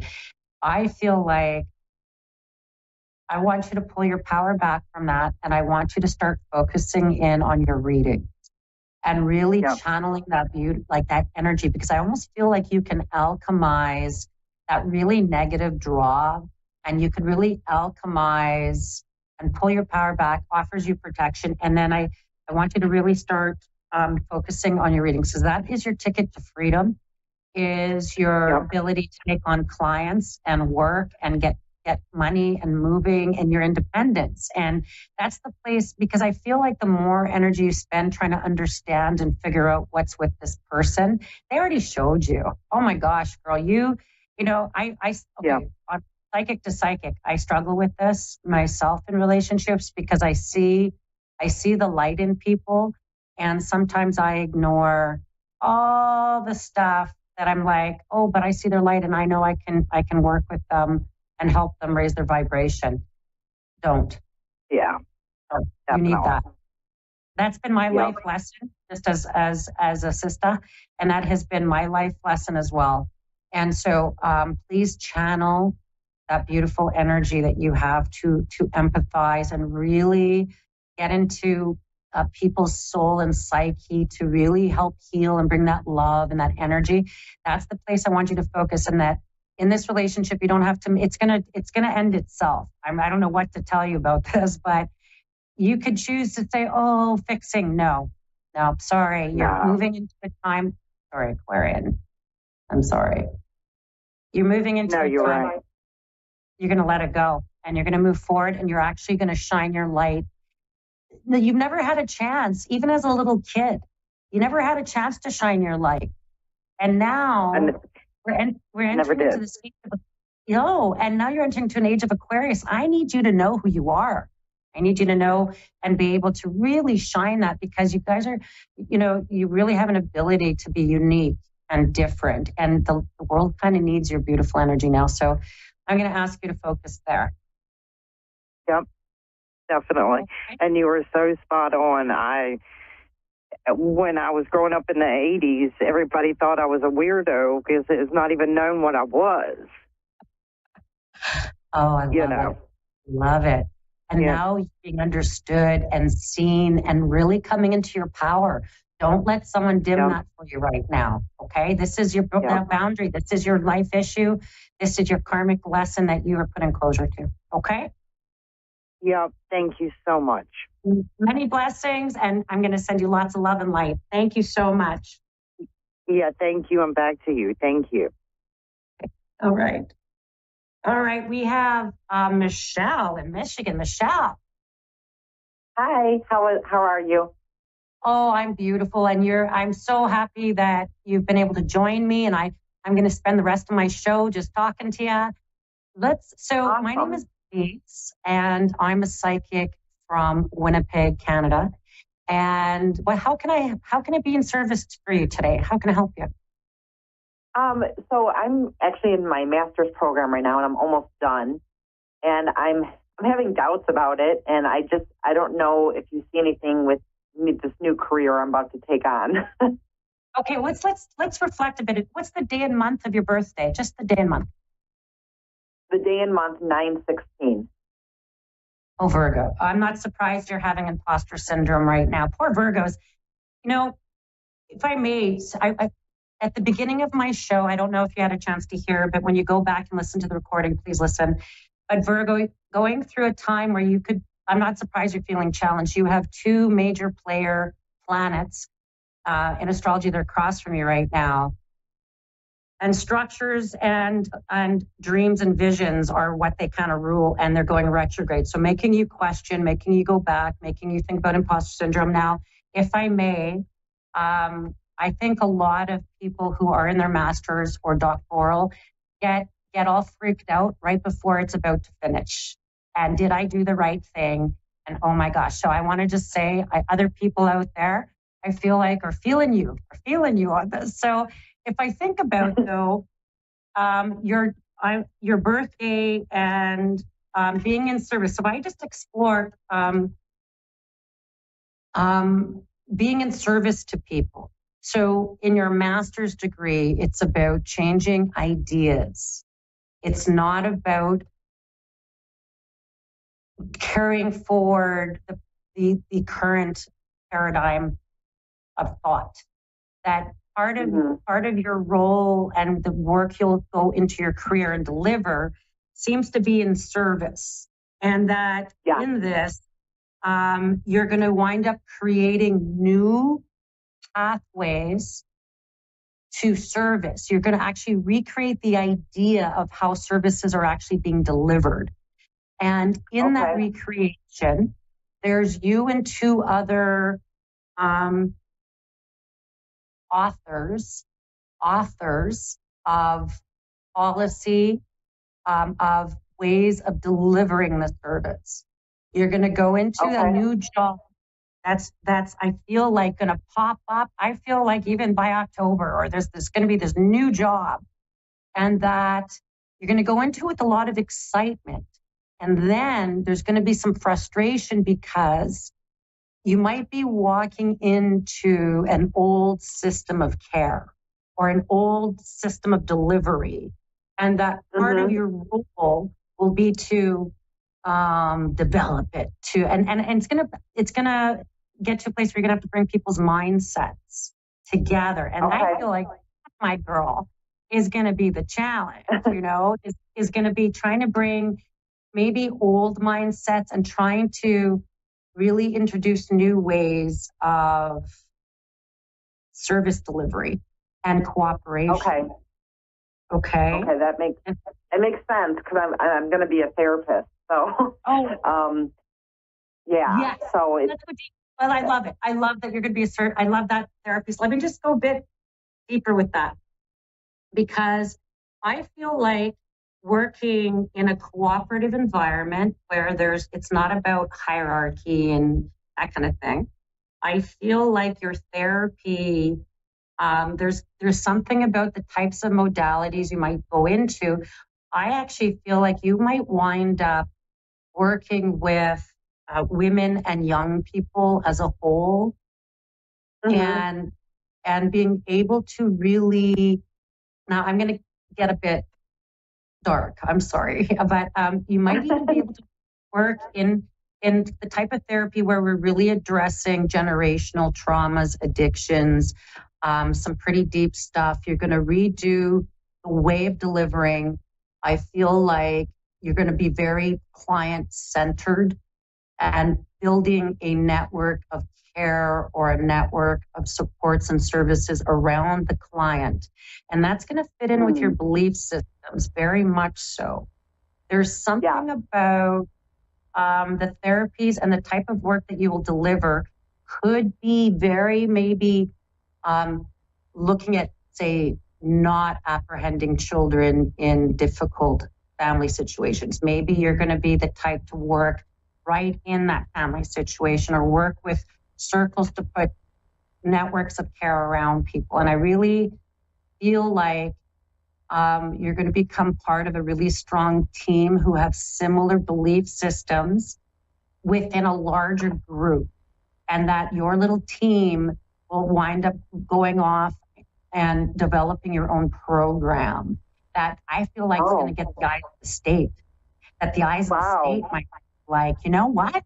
Look what they're doing. Look what you could have maybe some really, because it's going to be very prevention based, or like you're really trying to get in there, intervene earlier, before apprehension, before families are split or separated. And so I do feel like there's going to be a mix of frustration because you're going to be dealing with old ways of working with people, and you're going to be coming in with some brilliant ideas. And I think you're going to find the three of you, there's you and two others, that are going to work together and really, and I'm even going to say, you could also become a little bit independent, and you might even look at taking clients on in an independent way as well. Okay. That sounds great. Sounds about right. And I'm just going to say, I believe in your work, and that I feel like you are absolutely on your right path, and that I feel like anytime you talk about it, you'll just shine with joy. And I'm sending you lots of love and light. Thank you. Thank you so much. I appreciate that. I feel much better. I appreciate you. And I appreciate for tuning in to A1R Psychic Radio and Psychic Tuesday with Bernice Bissot. I'll see you in 7 days.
Psychic Radio Network and watching Moonstruck TV and Lightning Television. Welcome. And now, Reverend Elliot's Magical Window with Reverend Elliot. Live from magic-works.com. Connect direct. In North America, dial 888-454-2751. In London, 20-3519-2158. In Sydney, dial 02-8488-3147. Or online, contact us through our Facebook page, facebook.com/psychic radio. Or one of our websites, askoneradio.com or moonstruck.tv. This is Reverend Elliot's Magical Window on A1R, the Ask One Radio Network. Greetings, fellow seekers of truth, wisdom, and light. This is Reverend Elliot, your friendly neighborhood esoteric practitioner, coming to you once again live from the city of New York, where, contrary to media reports, people are not getting machine gunned in the streets. In fact, ever since the lockdowns a couple of years ago, this is a far friendlier town. I'm in Midtown, so my area is just in the theater district near Times Square. So we get a lot of people from all over the world visiting us here, and even the locals are friendly. New Yorkers have a reputation for being nasty. Forget about it. You know, I can't even leave the house without getting into 2 or 3 conversations, just like between here and the grocery store, which is around the corner. People just are starved to talk and meet each other, and are they sick of politics?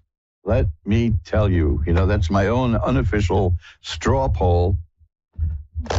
Why is it called a straw poll anyway? I'll have to look that up sometime. Speaking of straws, I had my, the summer is 8 days old, and I had my first gin and tonic today, and my second and my third of the summer. And I'm able to do that and sound so clear and level-headed because at my advanced age, I use like about a tablespoon of gin in each gin and tonic. Oh, how the mighty have fallen. But I love the crispy, the refreshingness of gin and tonic with lime. Oh, man, that is just wonderful. To me, that's the second best thing you can do with lime. First best is key lime pie. Outstanding. I used to make such a wonderful key lime pie. I brought one to a restaurant a friend of mine owned years ago. And the people each got a slice, and then they put it in the refrigerator. And then, unbeknownst to even the owner of the place, the staff sold it. They thought, "Oh, look, we have key lime pie on the menu." Now, I can't do that because I'm not. I couldn't even begin to tell you how many thousands of regulations there are if you want to go into the food business, which is one of the reasons I didn't. But if you want to get into that, wow, I mean, people talk about, well, we need smaller government. One of the areas, I'm not going to get into the political aspects of it, but you can take years to satisfy the requirements for the labeling of a package when you sell food. So I steer clear of that kind of stuff. I have lots of nice things for sale because I think it's nice to sell nice things, and I unfortunately I had to raise my prices lately because, in case you hadn't noticed, right, things are getting more and more expensive. But I did raise. This is just fair warning for the people who go to mojoacademy.org, mojoacademy.org. You don't have to go to mojoacademy.org. I'm mentioning that over and over again, but because I do say, look, this is really not the time to spend money on extraneous things. But there are a couple of books at mojoacademy.org that I think they rise to the level of necessity, especially in the times that we're in now, where, unfortunately, we have a lot of people in this country right now scared to death over things they don't understand. They think they understand it. That's the essence of fear, I suppose. But everything is going to move along just fine. This is a time of change, and change scares people. And that's why I think one of the things that I recommend the most is a book called Unmasking Fear. It was written in 1919. I wrote two introductions to the updated version of it because I wasn't old enough to write in 1919, but. It's a book that is very important, and I love it when people buy it and talk about it, because it is about the way certain power structures in the world control people by keeping them afraid, you see. Now, I always say that everything you need to know about politics you can see in the movie The Music Man, where the guy whips everybody up into a frenzy over a problem that doesn't exist just so that he can sell them a solution, okay? We see this all the time. And people, I'm sorry to have to say this, but fear is addicting. Physically, fear is addicting because there's certain hormones that get released when the adrenaline goes running, and it changes the body, it changes the mind. And unfortunately, there are people who become addicted to fear, and they need a dose of fear, and they're always going to be afraid. And if you try to show them that what they're afraid of isn't really scary, they'll cut your throat. You're taking away something that's most important. There are, for some reason, people who only feel alive when they're scared. This is where we get these like vertical drop roller coasters. A good old-fashioned roller coaster isn't enough for our jaded society. But this book, Unmasking Fear, when it was written, there wasn't even radio. There was no mass media. People didn't understand. Now, you want to understand why mass media has the power to scare you? And you want to understand when they realized it? Go to YouTube, look online, for the 1930s. Was it 39, I guess, was it, or 38? See how terrible I am with dates. I can tell you a story about the worst date I ever had, but that's a little later. Listen to the Orson Welles famous, everyone knows about it, but very few people have actually heard it. The Orson Welles War of the Worlds broadcast. Here's something that's fascinating to maybe 4 people listening. That script was actually edited down and written by the actor Paul Stewart, which very few people, some of you out there have got to be Paul Stewart fans, like I am. You'll know him when you see him. He's wonderful in Kiss Me Deadly. But this was the thing that achieved legendary status when Orson Welles pretended to have Martians invading New Jersey. And people believed it. Now, was there nationwide panic the way the newspapers reported it the next day? No. There are some interesting books about why newspapers misreported it. However, enough people did believe it. Enough people did believe that something could be launched, a spaceship could be launched on Mars and land in New Jersey 8 minutes later, which on its own is ludicrous, that the powers that be at the time learned that whatever people hear from a well-modulated voice over the radio and later television will be believed by a certain percentage of the people. And that's what we have now. And you say, how can this person or that person lie? Well, because it works, and that there's just no other way around it.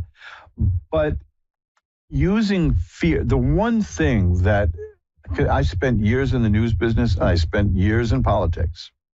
And one thing is the flip side of the other. I know that a lot of you understand that there's a direct, like, politics to media pipeline, and I was on it. How can I phrase this? If you're busy being scared, you're not going to think about what's coming up. You're not going to be rational about things. When you're scared, the blood drains from your brain, literally. It goes to your arms and your legs, so that you can run or fight. It's a fight or flight syndrome. Literally, scaring you makes you dumber.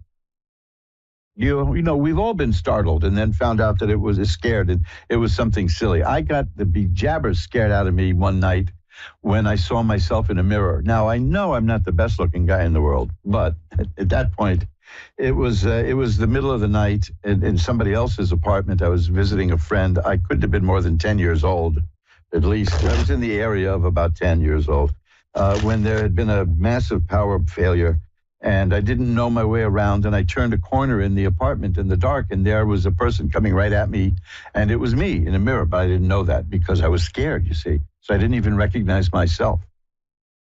See? What is the expression people use? I want you to repeat this to yourself because this is behind all the attempts to scare you in media. Scared out of your wits, okay? What are your wits? Your wits are your intelligent faculties. Scared out of your wits. That's the holy grail of broadcasting. And this book, Unmasking Fear, was written before broadcasting, which is at the time it was written, broadcasting was a farming term. It had to do with scattering seeds. That was broadcasting your seed, just throw it across the field. So they picked up that as a metaphor for running things on mass media, which prior to radio never existed. I mean, nobody was hunched over the Morse code machine.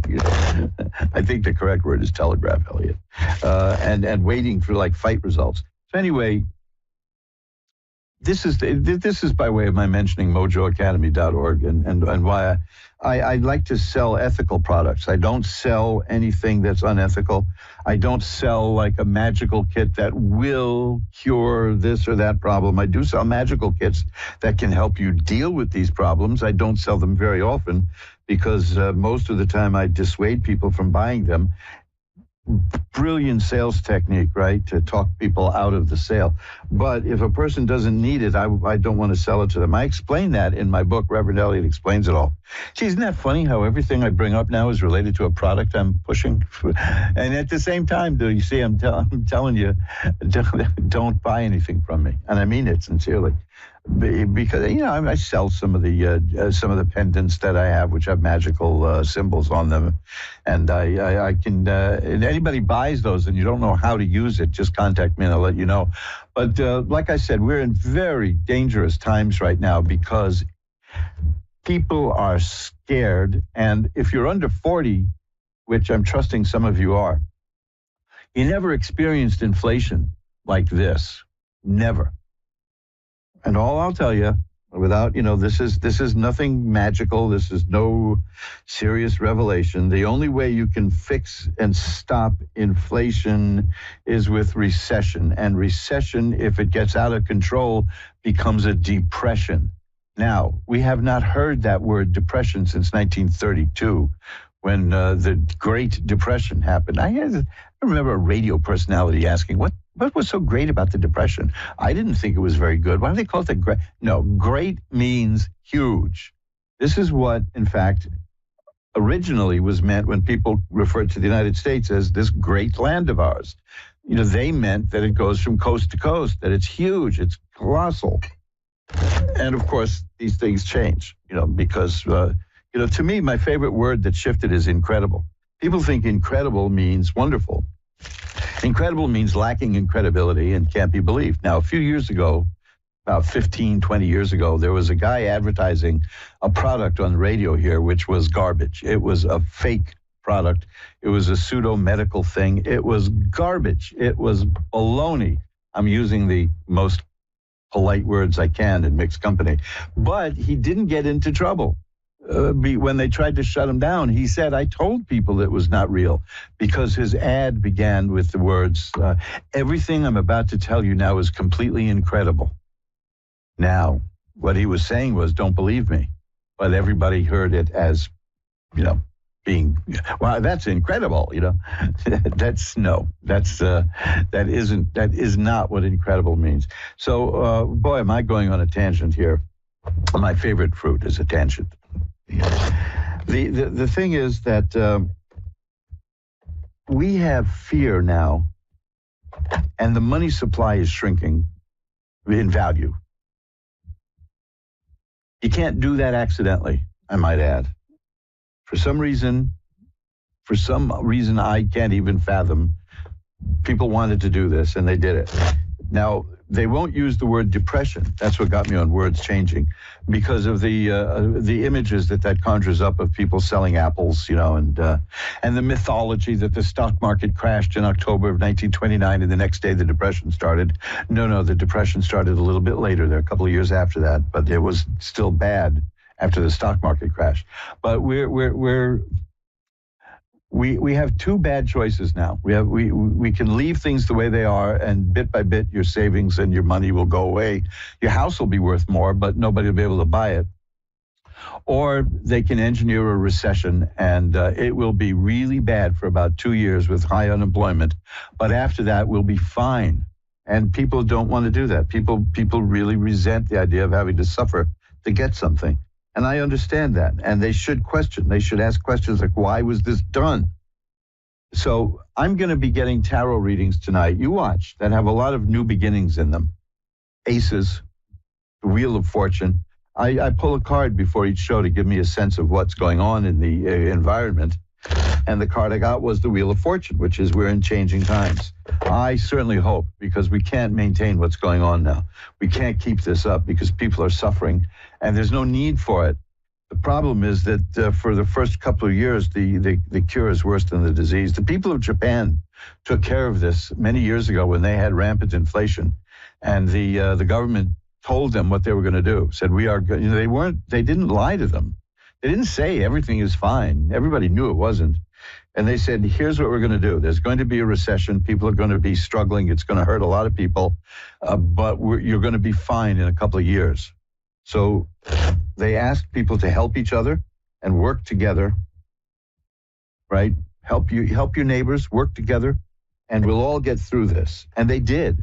And Japan emerged as one of the strongest economies on the planet. Well, you can't do that at a time when the political and media people are pushing division.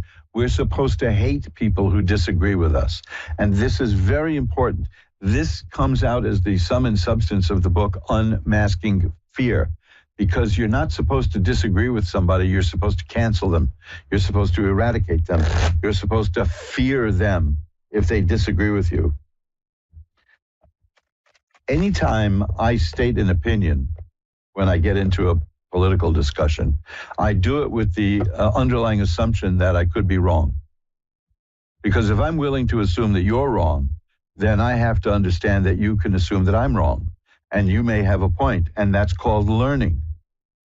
But right now, we have a situation when we need it the least, where it's my team is better than your team, and I'm going to vote for my team. But that's changing. People are switching teams. I won't go into that too deeply because that's beyond the scope of what we're doing here.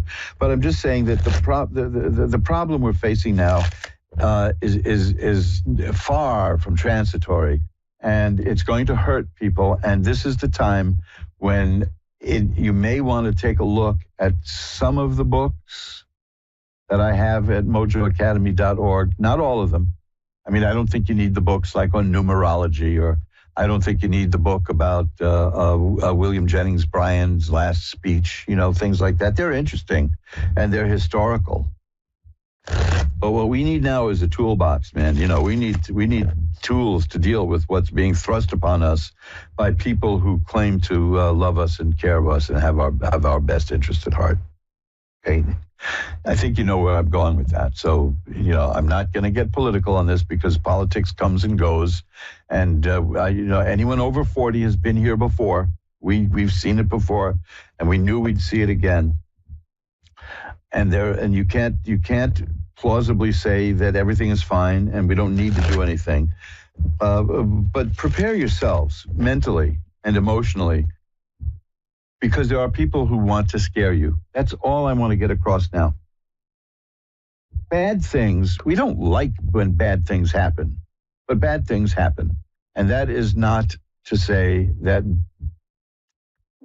bad things don't make us better. The old thing, whatever doesn't kill me makes me stronger. Well, I'm not sure I want to be made stronger that way. That's a good swift kick in the groin is not going to make me stronger tomorrow, but so don't do that to me. But what I'm telling you is there's a highly paid industry out there to scare you, and I am here to give you positive energy and hope in terms of reality, which is that the reality is there is a whole industry which is coexistent with politics, which is designed to scare you. So if you're feeling scared, okay. Now, what are you going to do about it?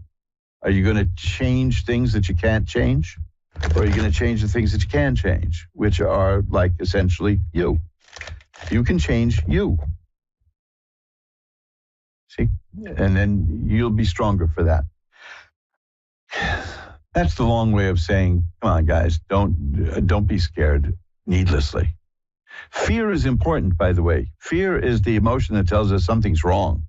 When you're constantly in fear, that's terror, and that's no good. We punish terrorists because terror is no good. Same thing with anger. Anger is good. Anger is the feeling that tells you that you've been mistreated.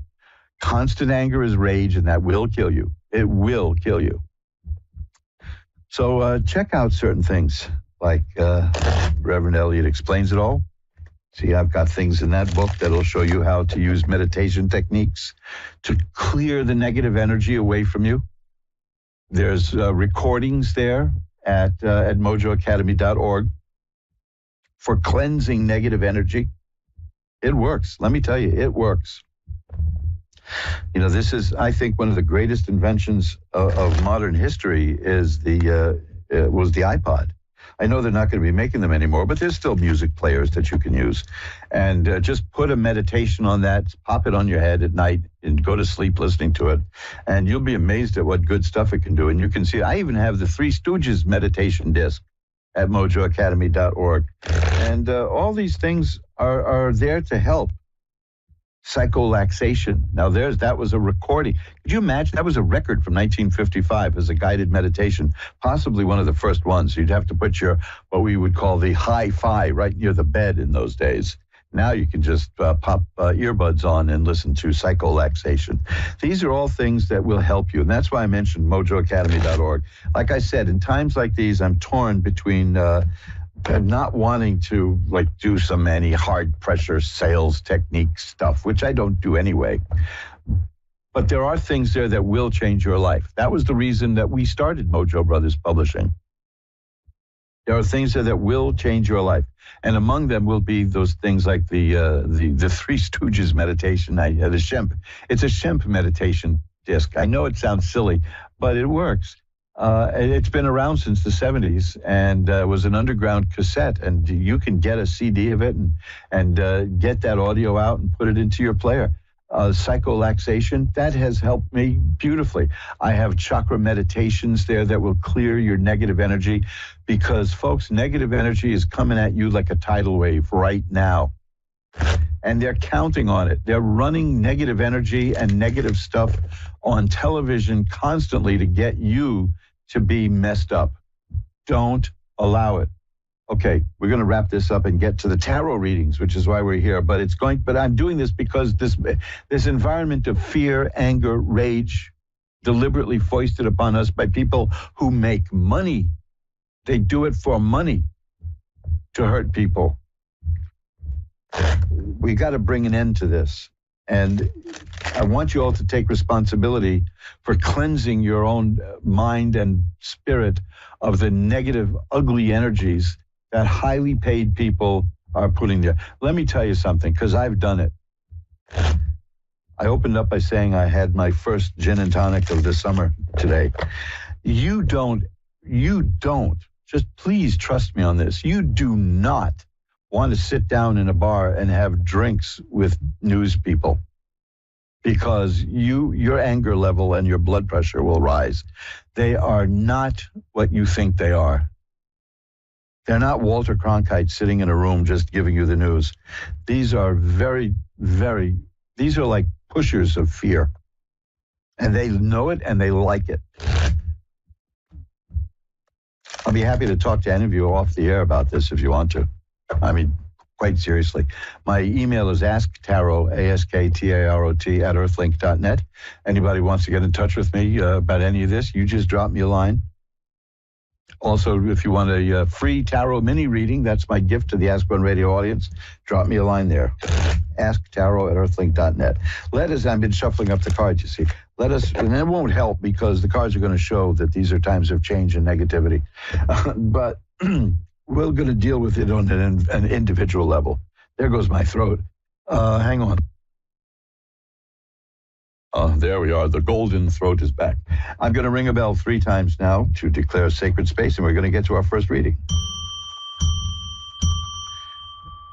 Draw back the curtain on the magical window for Angela in Brooklyn. Hi, Angela. You're on with Reverend Elliot.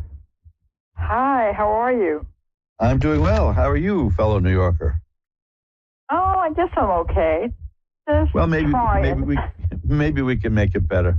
It is tiring, you know. I mean, we keep hearing about how horrible things are in New York now, and we're here, you know. But I don't know. Mm-hmm. I mean, things have been better, but I don't think of it as horrible. I don't know.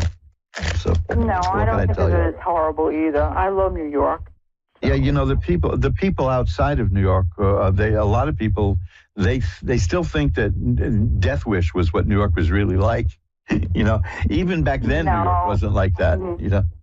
I still love going in the city. I mean, it's coming back, and I'm really happy that, you know. Yeah. I mean, we have a few nuts around, but for a city of 8.5 million people, goodness, you know. But they were always there. Yes, they were. So, Angela, what can I look at for you? Well, since my husband's been gone a few years, and right now, financially, I'm kind of struggling, but I have my house, and I have an apartment that I was renting, a co-op, and I'm in the process of selling it, but it's a lot of problems with the real estate. been a disaster, and I just hope it's going to end soon without me going, making a little bit of a profit. But I'm having a very hard time in, trusting the real estate guy, and I hope it ends soon because financially I need it to end. Yeah, well, I tell you, while you started talking, before you told me what was on your mind, the first card I got was the King of Coins, which is about money, which is about mastering money and dealing with money. So I could see that was the issue. There's also sadness involved. I guess that relates to the loss of your husband because I have the Nine of Swords here. So there's still a lot of sadness going on in around that, and there always will be, I'm sure. And then I have family issues. Family makes me crazy and stuff. Oh well, I'm gonna. That's kind of normal. I know. I actually fired my family long ago. So I did. I said right out. So genetics doesn't give you a special privilege to abuse me, folks. So well, they do anyway. Yeah, I know. Well, let me tell you, there's changes coming. That's the Wheel of Fortune. There's changes coming your way, and they're going to be good changes because the next card is the Eight of Cups, and that is a card of a person who gets from where she is, to something, and leaves something that isn't working, which is where you are, and is going to something better. So you're working on improving yourself, and I see that it's going to pay off because the next card is the Nine of Cups, and that's a card of satisfaction and enjoyment. It's also a card that is a person who knows how to enjoy life. There's a warning in that card that people may be envious of you because of that you're going to live well. And there's the Ace of Cups too. So the two things these are very good cards here. The two things that are most important to you are financial but emotional. I mean, you're not one of these people who's going to do anything for money. That it has to feel right for you, and you're going to get that. You're going to do that. In fact, I've got the Ten of Cups, which is a great card of happiness and joy. So you will come through this okay. It's one of the quirks of inflation is that real estate gets to bring in more money than it would ordinarily. It's one of those strange things. That's why when inflation starts coming, it looks like a good time at first. So because because there's a lot of money around, and there was a lot of money being spent. So there's still a chance that things will work out well for you. In fact, I have a card here which is the Six of Rods, which is great success and triumph. So I do think that things are going to work out really well for you. And what about emotionally and all that? I mean, I do get busy.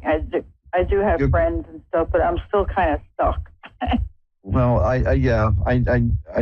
there's nothing you can do except understand that it's the way of life. When we outlive somebody who was that close to us, it's not fair. You know what I mean? That's about it. But the Ace of Cups is here, which is a rebirth of emotional stuff. The aces are beginnings, and the cups are joy and happiness and affairs of the heart. And, so it's telling me that, this is the best of all of them. This is the same thing on steroids. It is the Sun, which is a card of healing and health and growth. So I think you're going to come through okay. Let me just shuffle it up one more and get one more card. Okay. And see if that adds anything to it, because it's a boringly happy reading, So let's see what we get here. This probably relates to the real estate thing. It's the Three of Rods, and that is about you in partnership with somebody else are waiting for the results to happen, and the results will happen. The results will come in. Okay. So hang in there, and remember, if you don't feel right about a professional who's working on your behalf, speak to that person and consider finding somebody else. This is because this is a time of this is a time when people who have assets have a little bit more power than usual. Like if you're one of those lucky people who has some cash to deal with, you'll get better interest rates now. That's a byproduct of inflation, and you gotta take it where you get it, right? But I think you're going to come out of this okay. Thank you so much. My pleasure. Bye now. And let's shuffle up the cards again. You're listening to Reverend Elliot's Magical Window on the Ask One Radio Network, where we get together every Wednesday at 11 Eastern, 10 Central, 9 Mountain, and 8 Pacific to look through the magical window of the tarot, which we're going to do right now for Donna in Del City, Oklahoma. Hi, Donna. You're on with Reverend Elliot. Hi, how are you? I'm doing well. How are you tonight? I'm doing good. Well, let's see what we can do to make that better. What can I look at for you? Oh, my goodness. Everything helps. Was there anything in particular you want to look at? Maybe just, well, no, not really. Well, let me ask you this. Let me ask you this question. I have a card here that is a card of somebody who feels stuck and is not moving and not going anywhere. Is that what you're feeling? Oh, yes, sir. Okay. I said it tonight. Yes, I did. That's the 8 of Swords. Yeah, it seems like it's just a circle. Yeah. Mm-hmm. Well, let's see if we can take a look at what that's all about, because I do see better times coming for you, and coming soon, I might add, because that's the 8 of Rods. That means whatever's coming your way is in motion now.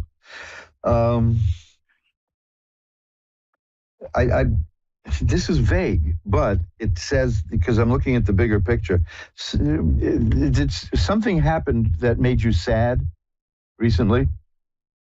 Oh, gosh, yes. Okay, well... yeah. Because I've got... yeah. I have this. You don't have to tell me more than you want to. You know what I mean? If you don't want to go into detail, that's absolutely fine. But I'm seeing that you're feeling stuck, which you confirmed. The 3 of Swords is a card of sadness, and I don't want to go into more than that, because you know what it means. You know what I'm talking about. You know why you're feeling sad, and if you don't want to go into it, I certainly am not going to force you to go into that in front of all these people. But I do see this situation changing and getting better for you, and sooner than you think. Not right away, but sooner than you think. You're blowing my mind, because everything you're hitting right on the head. Right on the head. Yes. Is there a legal matter in your life right now? Yes, but I can't get anywhere with it. I had a daughter that was in an accident and killed, and I don't know. I wasn't told what happened. I was told she was in an accident and didn't survive, but she was hit by a train, and I never identified the body. Or I don't know. I don't know. It's weird. Because I've got cards that indicate both a legal issue and sadness. So now what you I was going to ask you about the sad part, but you just told us. So. Yeah, these are all the things. The cards are showing me exactly what's on your mind, and the cards are showing me exactly what the issues are. Now, that doesn't really help, because let's see if we can shuffle them up and see what it's going to be like in the near future here. See if we can get some kind of idea about where this is leading you. This is the thing about tarot, which is just astounding to me. As many years as I've been doing this, which is about 42,000 years in human years, it never ceases to amaze me how these cards can get right to what's going on. Okay, now again, I shuffled up the cards. You heard them, but I've got still the 9 of Swords, which is the card of great sadness, and the Judgment card. That's why I asked about the law. These cards came back. And then I have another one for you, which is about the Judgment card is about getting what you deserve. It's getting what belongs to you. It's getting what you merit. And the Temperance card is here. The Temperance card is telling me, because we're looking at the future here, that your life balance will be restored in your life. It is unbalanced now, and it should be, because bad things happened, and they throw us off balance. So there's no shame in that. But the 2 cards I'm seeing for your future are the Temperance card, which means that balance will be restored, and the 10 of Swords, which means that the worst is over, and you're still here, and you're going to get up and keep going. And just to be sure, I got the Justice card. That means there's definitely going to be some action in terms of the legal stuff that you're pursuing. Okay? Wow. Okay. So right now you're in the thick of it, and it's upsetting. As somebody who just concluded a couple of years of legal action myself, that I know how that weighs on the mind. But I'm seeing that the judgment and justice cards are pretty damn good indication that you're going to get justice here in this case. So hang in there, okay? Oh, yeah. I'm going to light a candle for you after the show to send positive energy your way. How's that? That's great. Okay, thanks for calling. Thank you. Bye-bye now. And let's shuffle them up again. See, it's amazing to me how tarot goes right to the heart of what's going on. Now, if it doesn't, if because every time I ask the question like, did you have a loss recently? I'm making an inference from the cards that I pull, but I'm always prepared for it to be wrong. It rarely is wrong. And that's not me. That's not, look what a great tarot reader I am. No. This is, man, that is such a trap in the esoteric world when the magician starts to take credit for the work. But it's not. We work the system. In fact, if you remember the stories, if you remember your Bible stories, this is why Moses was denied entry into the promised land. Could you imagine wandering around for all these years and not getting allowed in? Because he did something. He claimed credit for a miracle that he didn't do. And he needed to be brought down a peg for that one. And that's why he was denied entry in the promised land. Courtney in California is next. Hi, you're on with Reverend Elliot. Hi, how are you? I'm doing well. How are you tonight? I'm good. Good. Anything special you want to look at, or should I just look through the cards and see what shows up? I kind of wanted to talk about like my past life. I've always felt really connected to Marilyn Monroe, and I don't know if there's actually something there. So I hope we could tap into that. I had an interesting experience with Arthur Miller, to whom she was married for a while. That was a weird experience. There was a guy who, I'll tell you briefly, there was a guy who was famous in the 1960s who by the 1990s, he had a lot of weird ideas, but he was a fascinating guy. He made a lot of things happen. And I introduced him to a literary agent, and we were sitting in a restaurant having lunch, and he used to get up and walk out of the restaurant every few minutes because next door was an off-track betting parlor, which we used to have in New York. Only New York City could run a bookie joint and blow it and ruin it. So they had to be shut down. But he was a little bit of an overpowering personality, this man. And he could inflate his ego a bit. And one of the times he left the restaurant to go to check on his bets, the agent turned to me and says, who does he think he is, Arthur Miller? And guess who walked into the restaurant the moment she said that? It was Arthur Miller. Oh my gosh.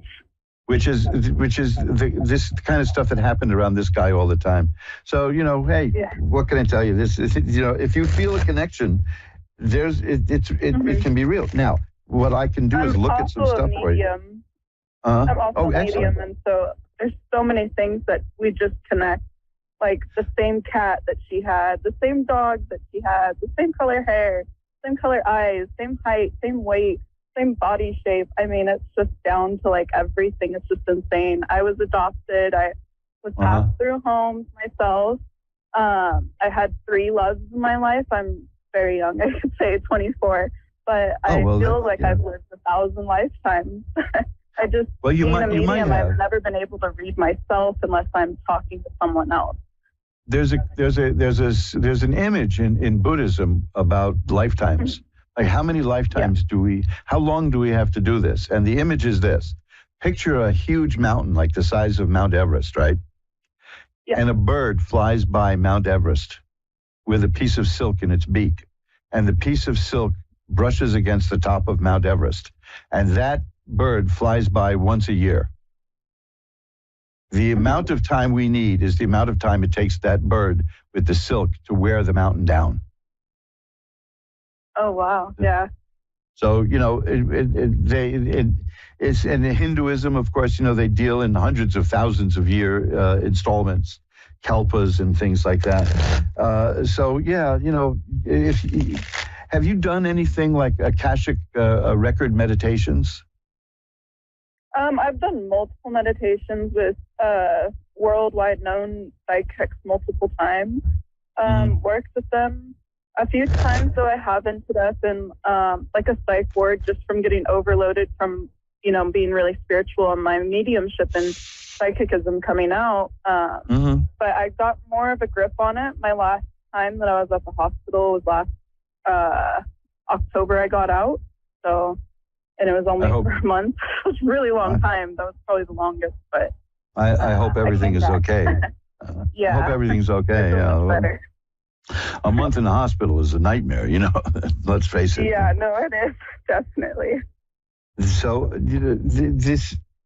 you seem pretty clear about what you want. Now, let me just preface this also just quickly by saying I understand where you're coming from because I have even from childhood, have very clear images of a previous existence of my own. Yes, and I have those too. When I've done past life regressions, I've seen images of, and this will freak some people out on the air listening, but I've had, where I've seen specifically 2 to 3 men in suits around me and walking outside of my house to the side of my trellis, and then it just gets black from there. And I've always been afraid of suffocating for some reason, and I do not like taking medicine. They tried to get me on schizophrenic medications and what they did to Marilyn, basically. And I've had just really crazy experiences happen where I should not be here today, and somehow I am.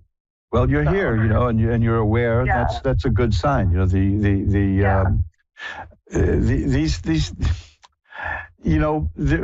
I'm not doing this as a plug, but there is a book that my company reprinted called How I Discovered My Mediumship.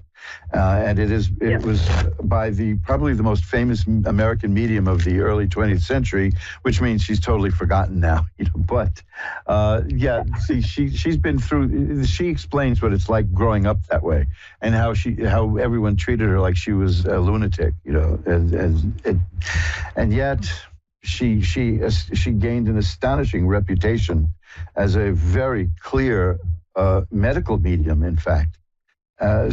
Yeah, I'm actually able to pick up on people's health problems that they're going through. I mean, it's crazy the things that I'm able to pick up on.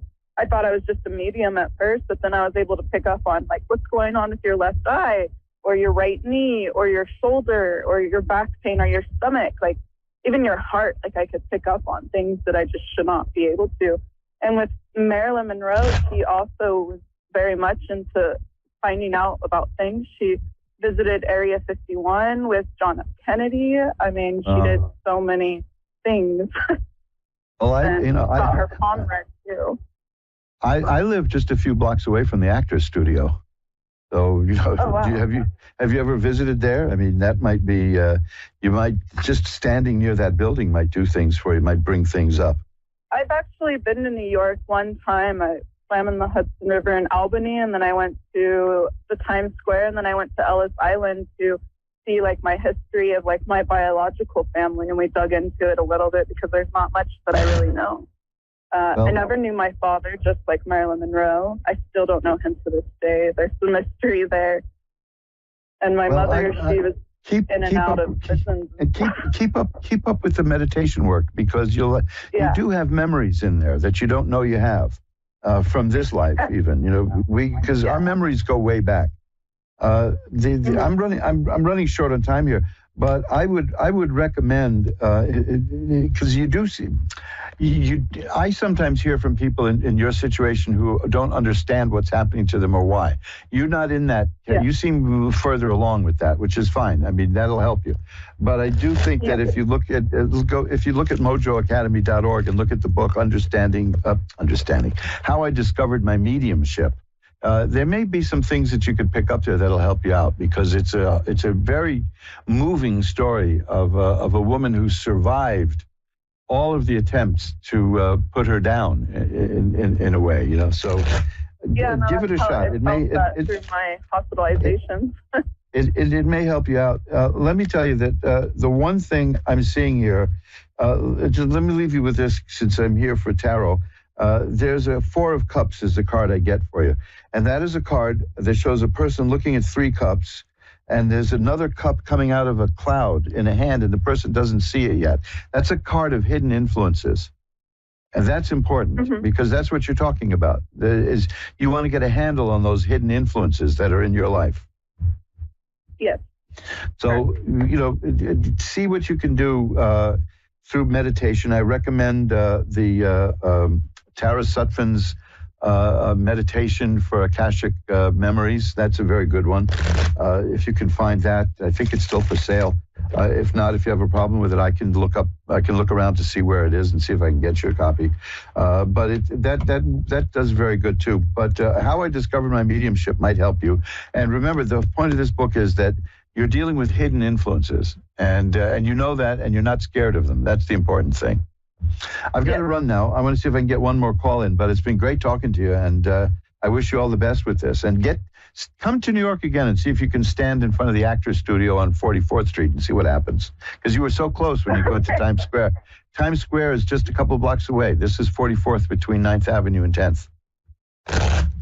Okay? Thank you. My pleasure. Bye-bye now. And let's see if we can get one more call in. We have a few minutes, and that would be Carrie in South Dakota. Hi, Carrie. You're on with Reverend Elliot. Hello. Hi. We've just got a couple of minutes to go here. So what can I look at for you? I'm wondering if you can tell me anything. I'm looking at possibly filing for bankruptcy, and if that is a good option for me or not. Well, let me tell you, the first thing is all three cards here that I pulled out while you were starting to talk to me are about money. So, yeah. The Ten of Cups is the final card, which is a card of happiness and success and joy. So it's something worth pursuing. I definitely don't think that you should take the advice of the tarot cards in like a minute and a half reading. But it does look like this is a decent option. Because the end result I'm seeing is success. Okay. Thank you so much. There's a success and emotional well-being. So that it's the best thing I could do is the question would be, and this is the really best for tarot, is if you go for the bankruptcy route, how will that work out? And this looks like it'll work out good. But please stay consulting professionals and see what you can do, okay? Right. Because, financially, these are weird times. I'm expecting gold to start losing value. That's how weird it is. So, don't take your advice from some cards, no matter how wonderful they are. I don't think that will help you, but you're gonna come out okay. All right, thank you. Bye-bye now. And that's it. We've come to the end of another session of Reverend Elliot's Magical Window, where we get to look around the space-time continuum and see what's coming. You see, I told you there's going to be a lot of stuff about money and changes and things happening that are just strange, man, because these are strange times. Like I said, when you get into inflation, it presents opportunities. All bad situations present good opportunities, but it's difficult. You got to be prepared for them, and very few people are. Like even a stock market crash. If you're young enough and you have the cash, that's a good time to start buying certain stocks. But no, this is we're looking at more lofty things here, which is the spiritual survival. So this is why I mentioned early on, why I mentioned the book Unmasking Fear. I think that's going to be a great help to anybody who's listening, is Unmasking Fear, because right now there are changes coming. That alone in itself is scary. And there are people whose sole job, they get paid hundreds of thousands, if not millions of dollars. Their sole job is to amplify that fear, is to make you more scared. And of course, they'll sell you a solution, or they'll do it just to keep you watching their programs. So, because, I'm so scared. What's going on? What's going on? I'm not saying keep yourself uninformed, but just take it with a grain of salt, because they've been wrong before, as you know. Almost everything they told us about the wonderful little disease that's been going around, almost everything they told us, things that they threw you off social media for saying, are now considered true. So you see, just realize that the people who are holding themselves up as experts oftentimes don't know any more about this than you do. As Will Rogers said during one of his radio shows in 1935, during the depths of the Depression, I don't know any more about this than an economist does. Now, didn't the economists tell us that in December that if inflation would be gone? Remember that? That by December last year, inflation would be gone? Now it's worse than ever. But don't let it scare you. Trust me. These are things that you're going to have to learn to deal with, rather than let them terrify the hell out of you, because then you're going to not function and they're going to steal your life. It's bad enough they're hurting our money, but now don't let them take your life. Well, that's it. I'll see you again next week at the same time here on the Ask One Radio Network. And remember, time flies. It's up to you to be the navigator. Bye-bye now.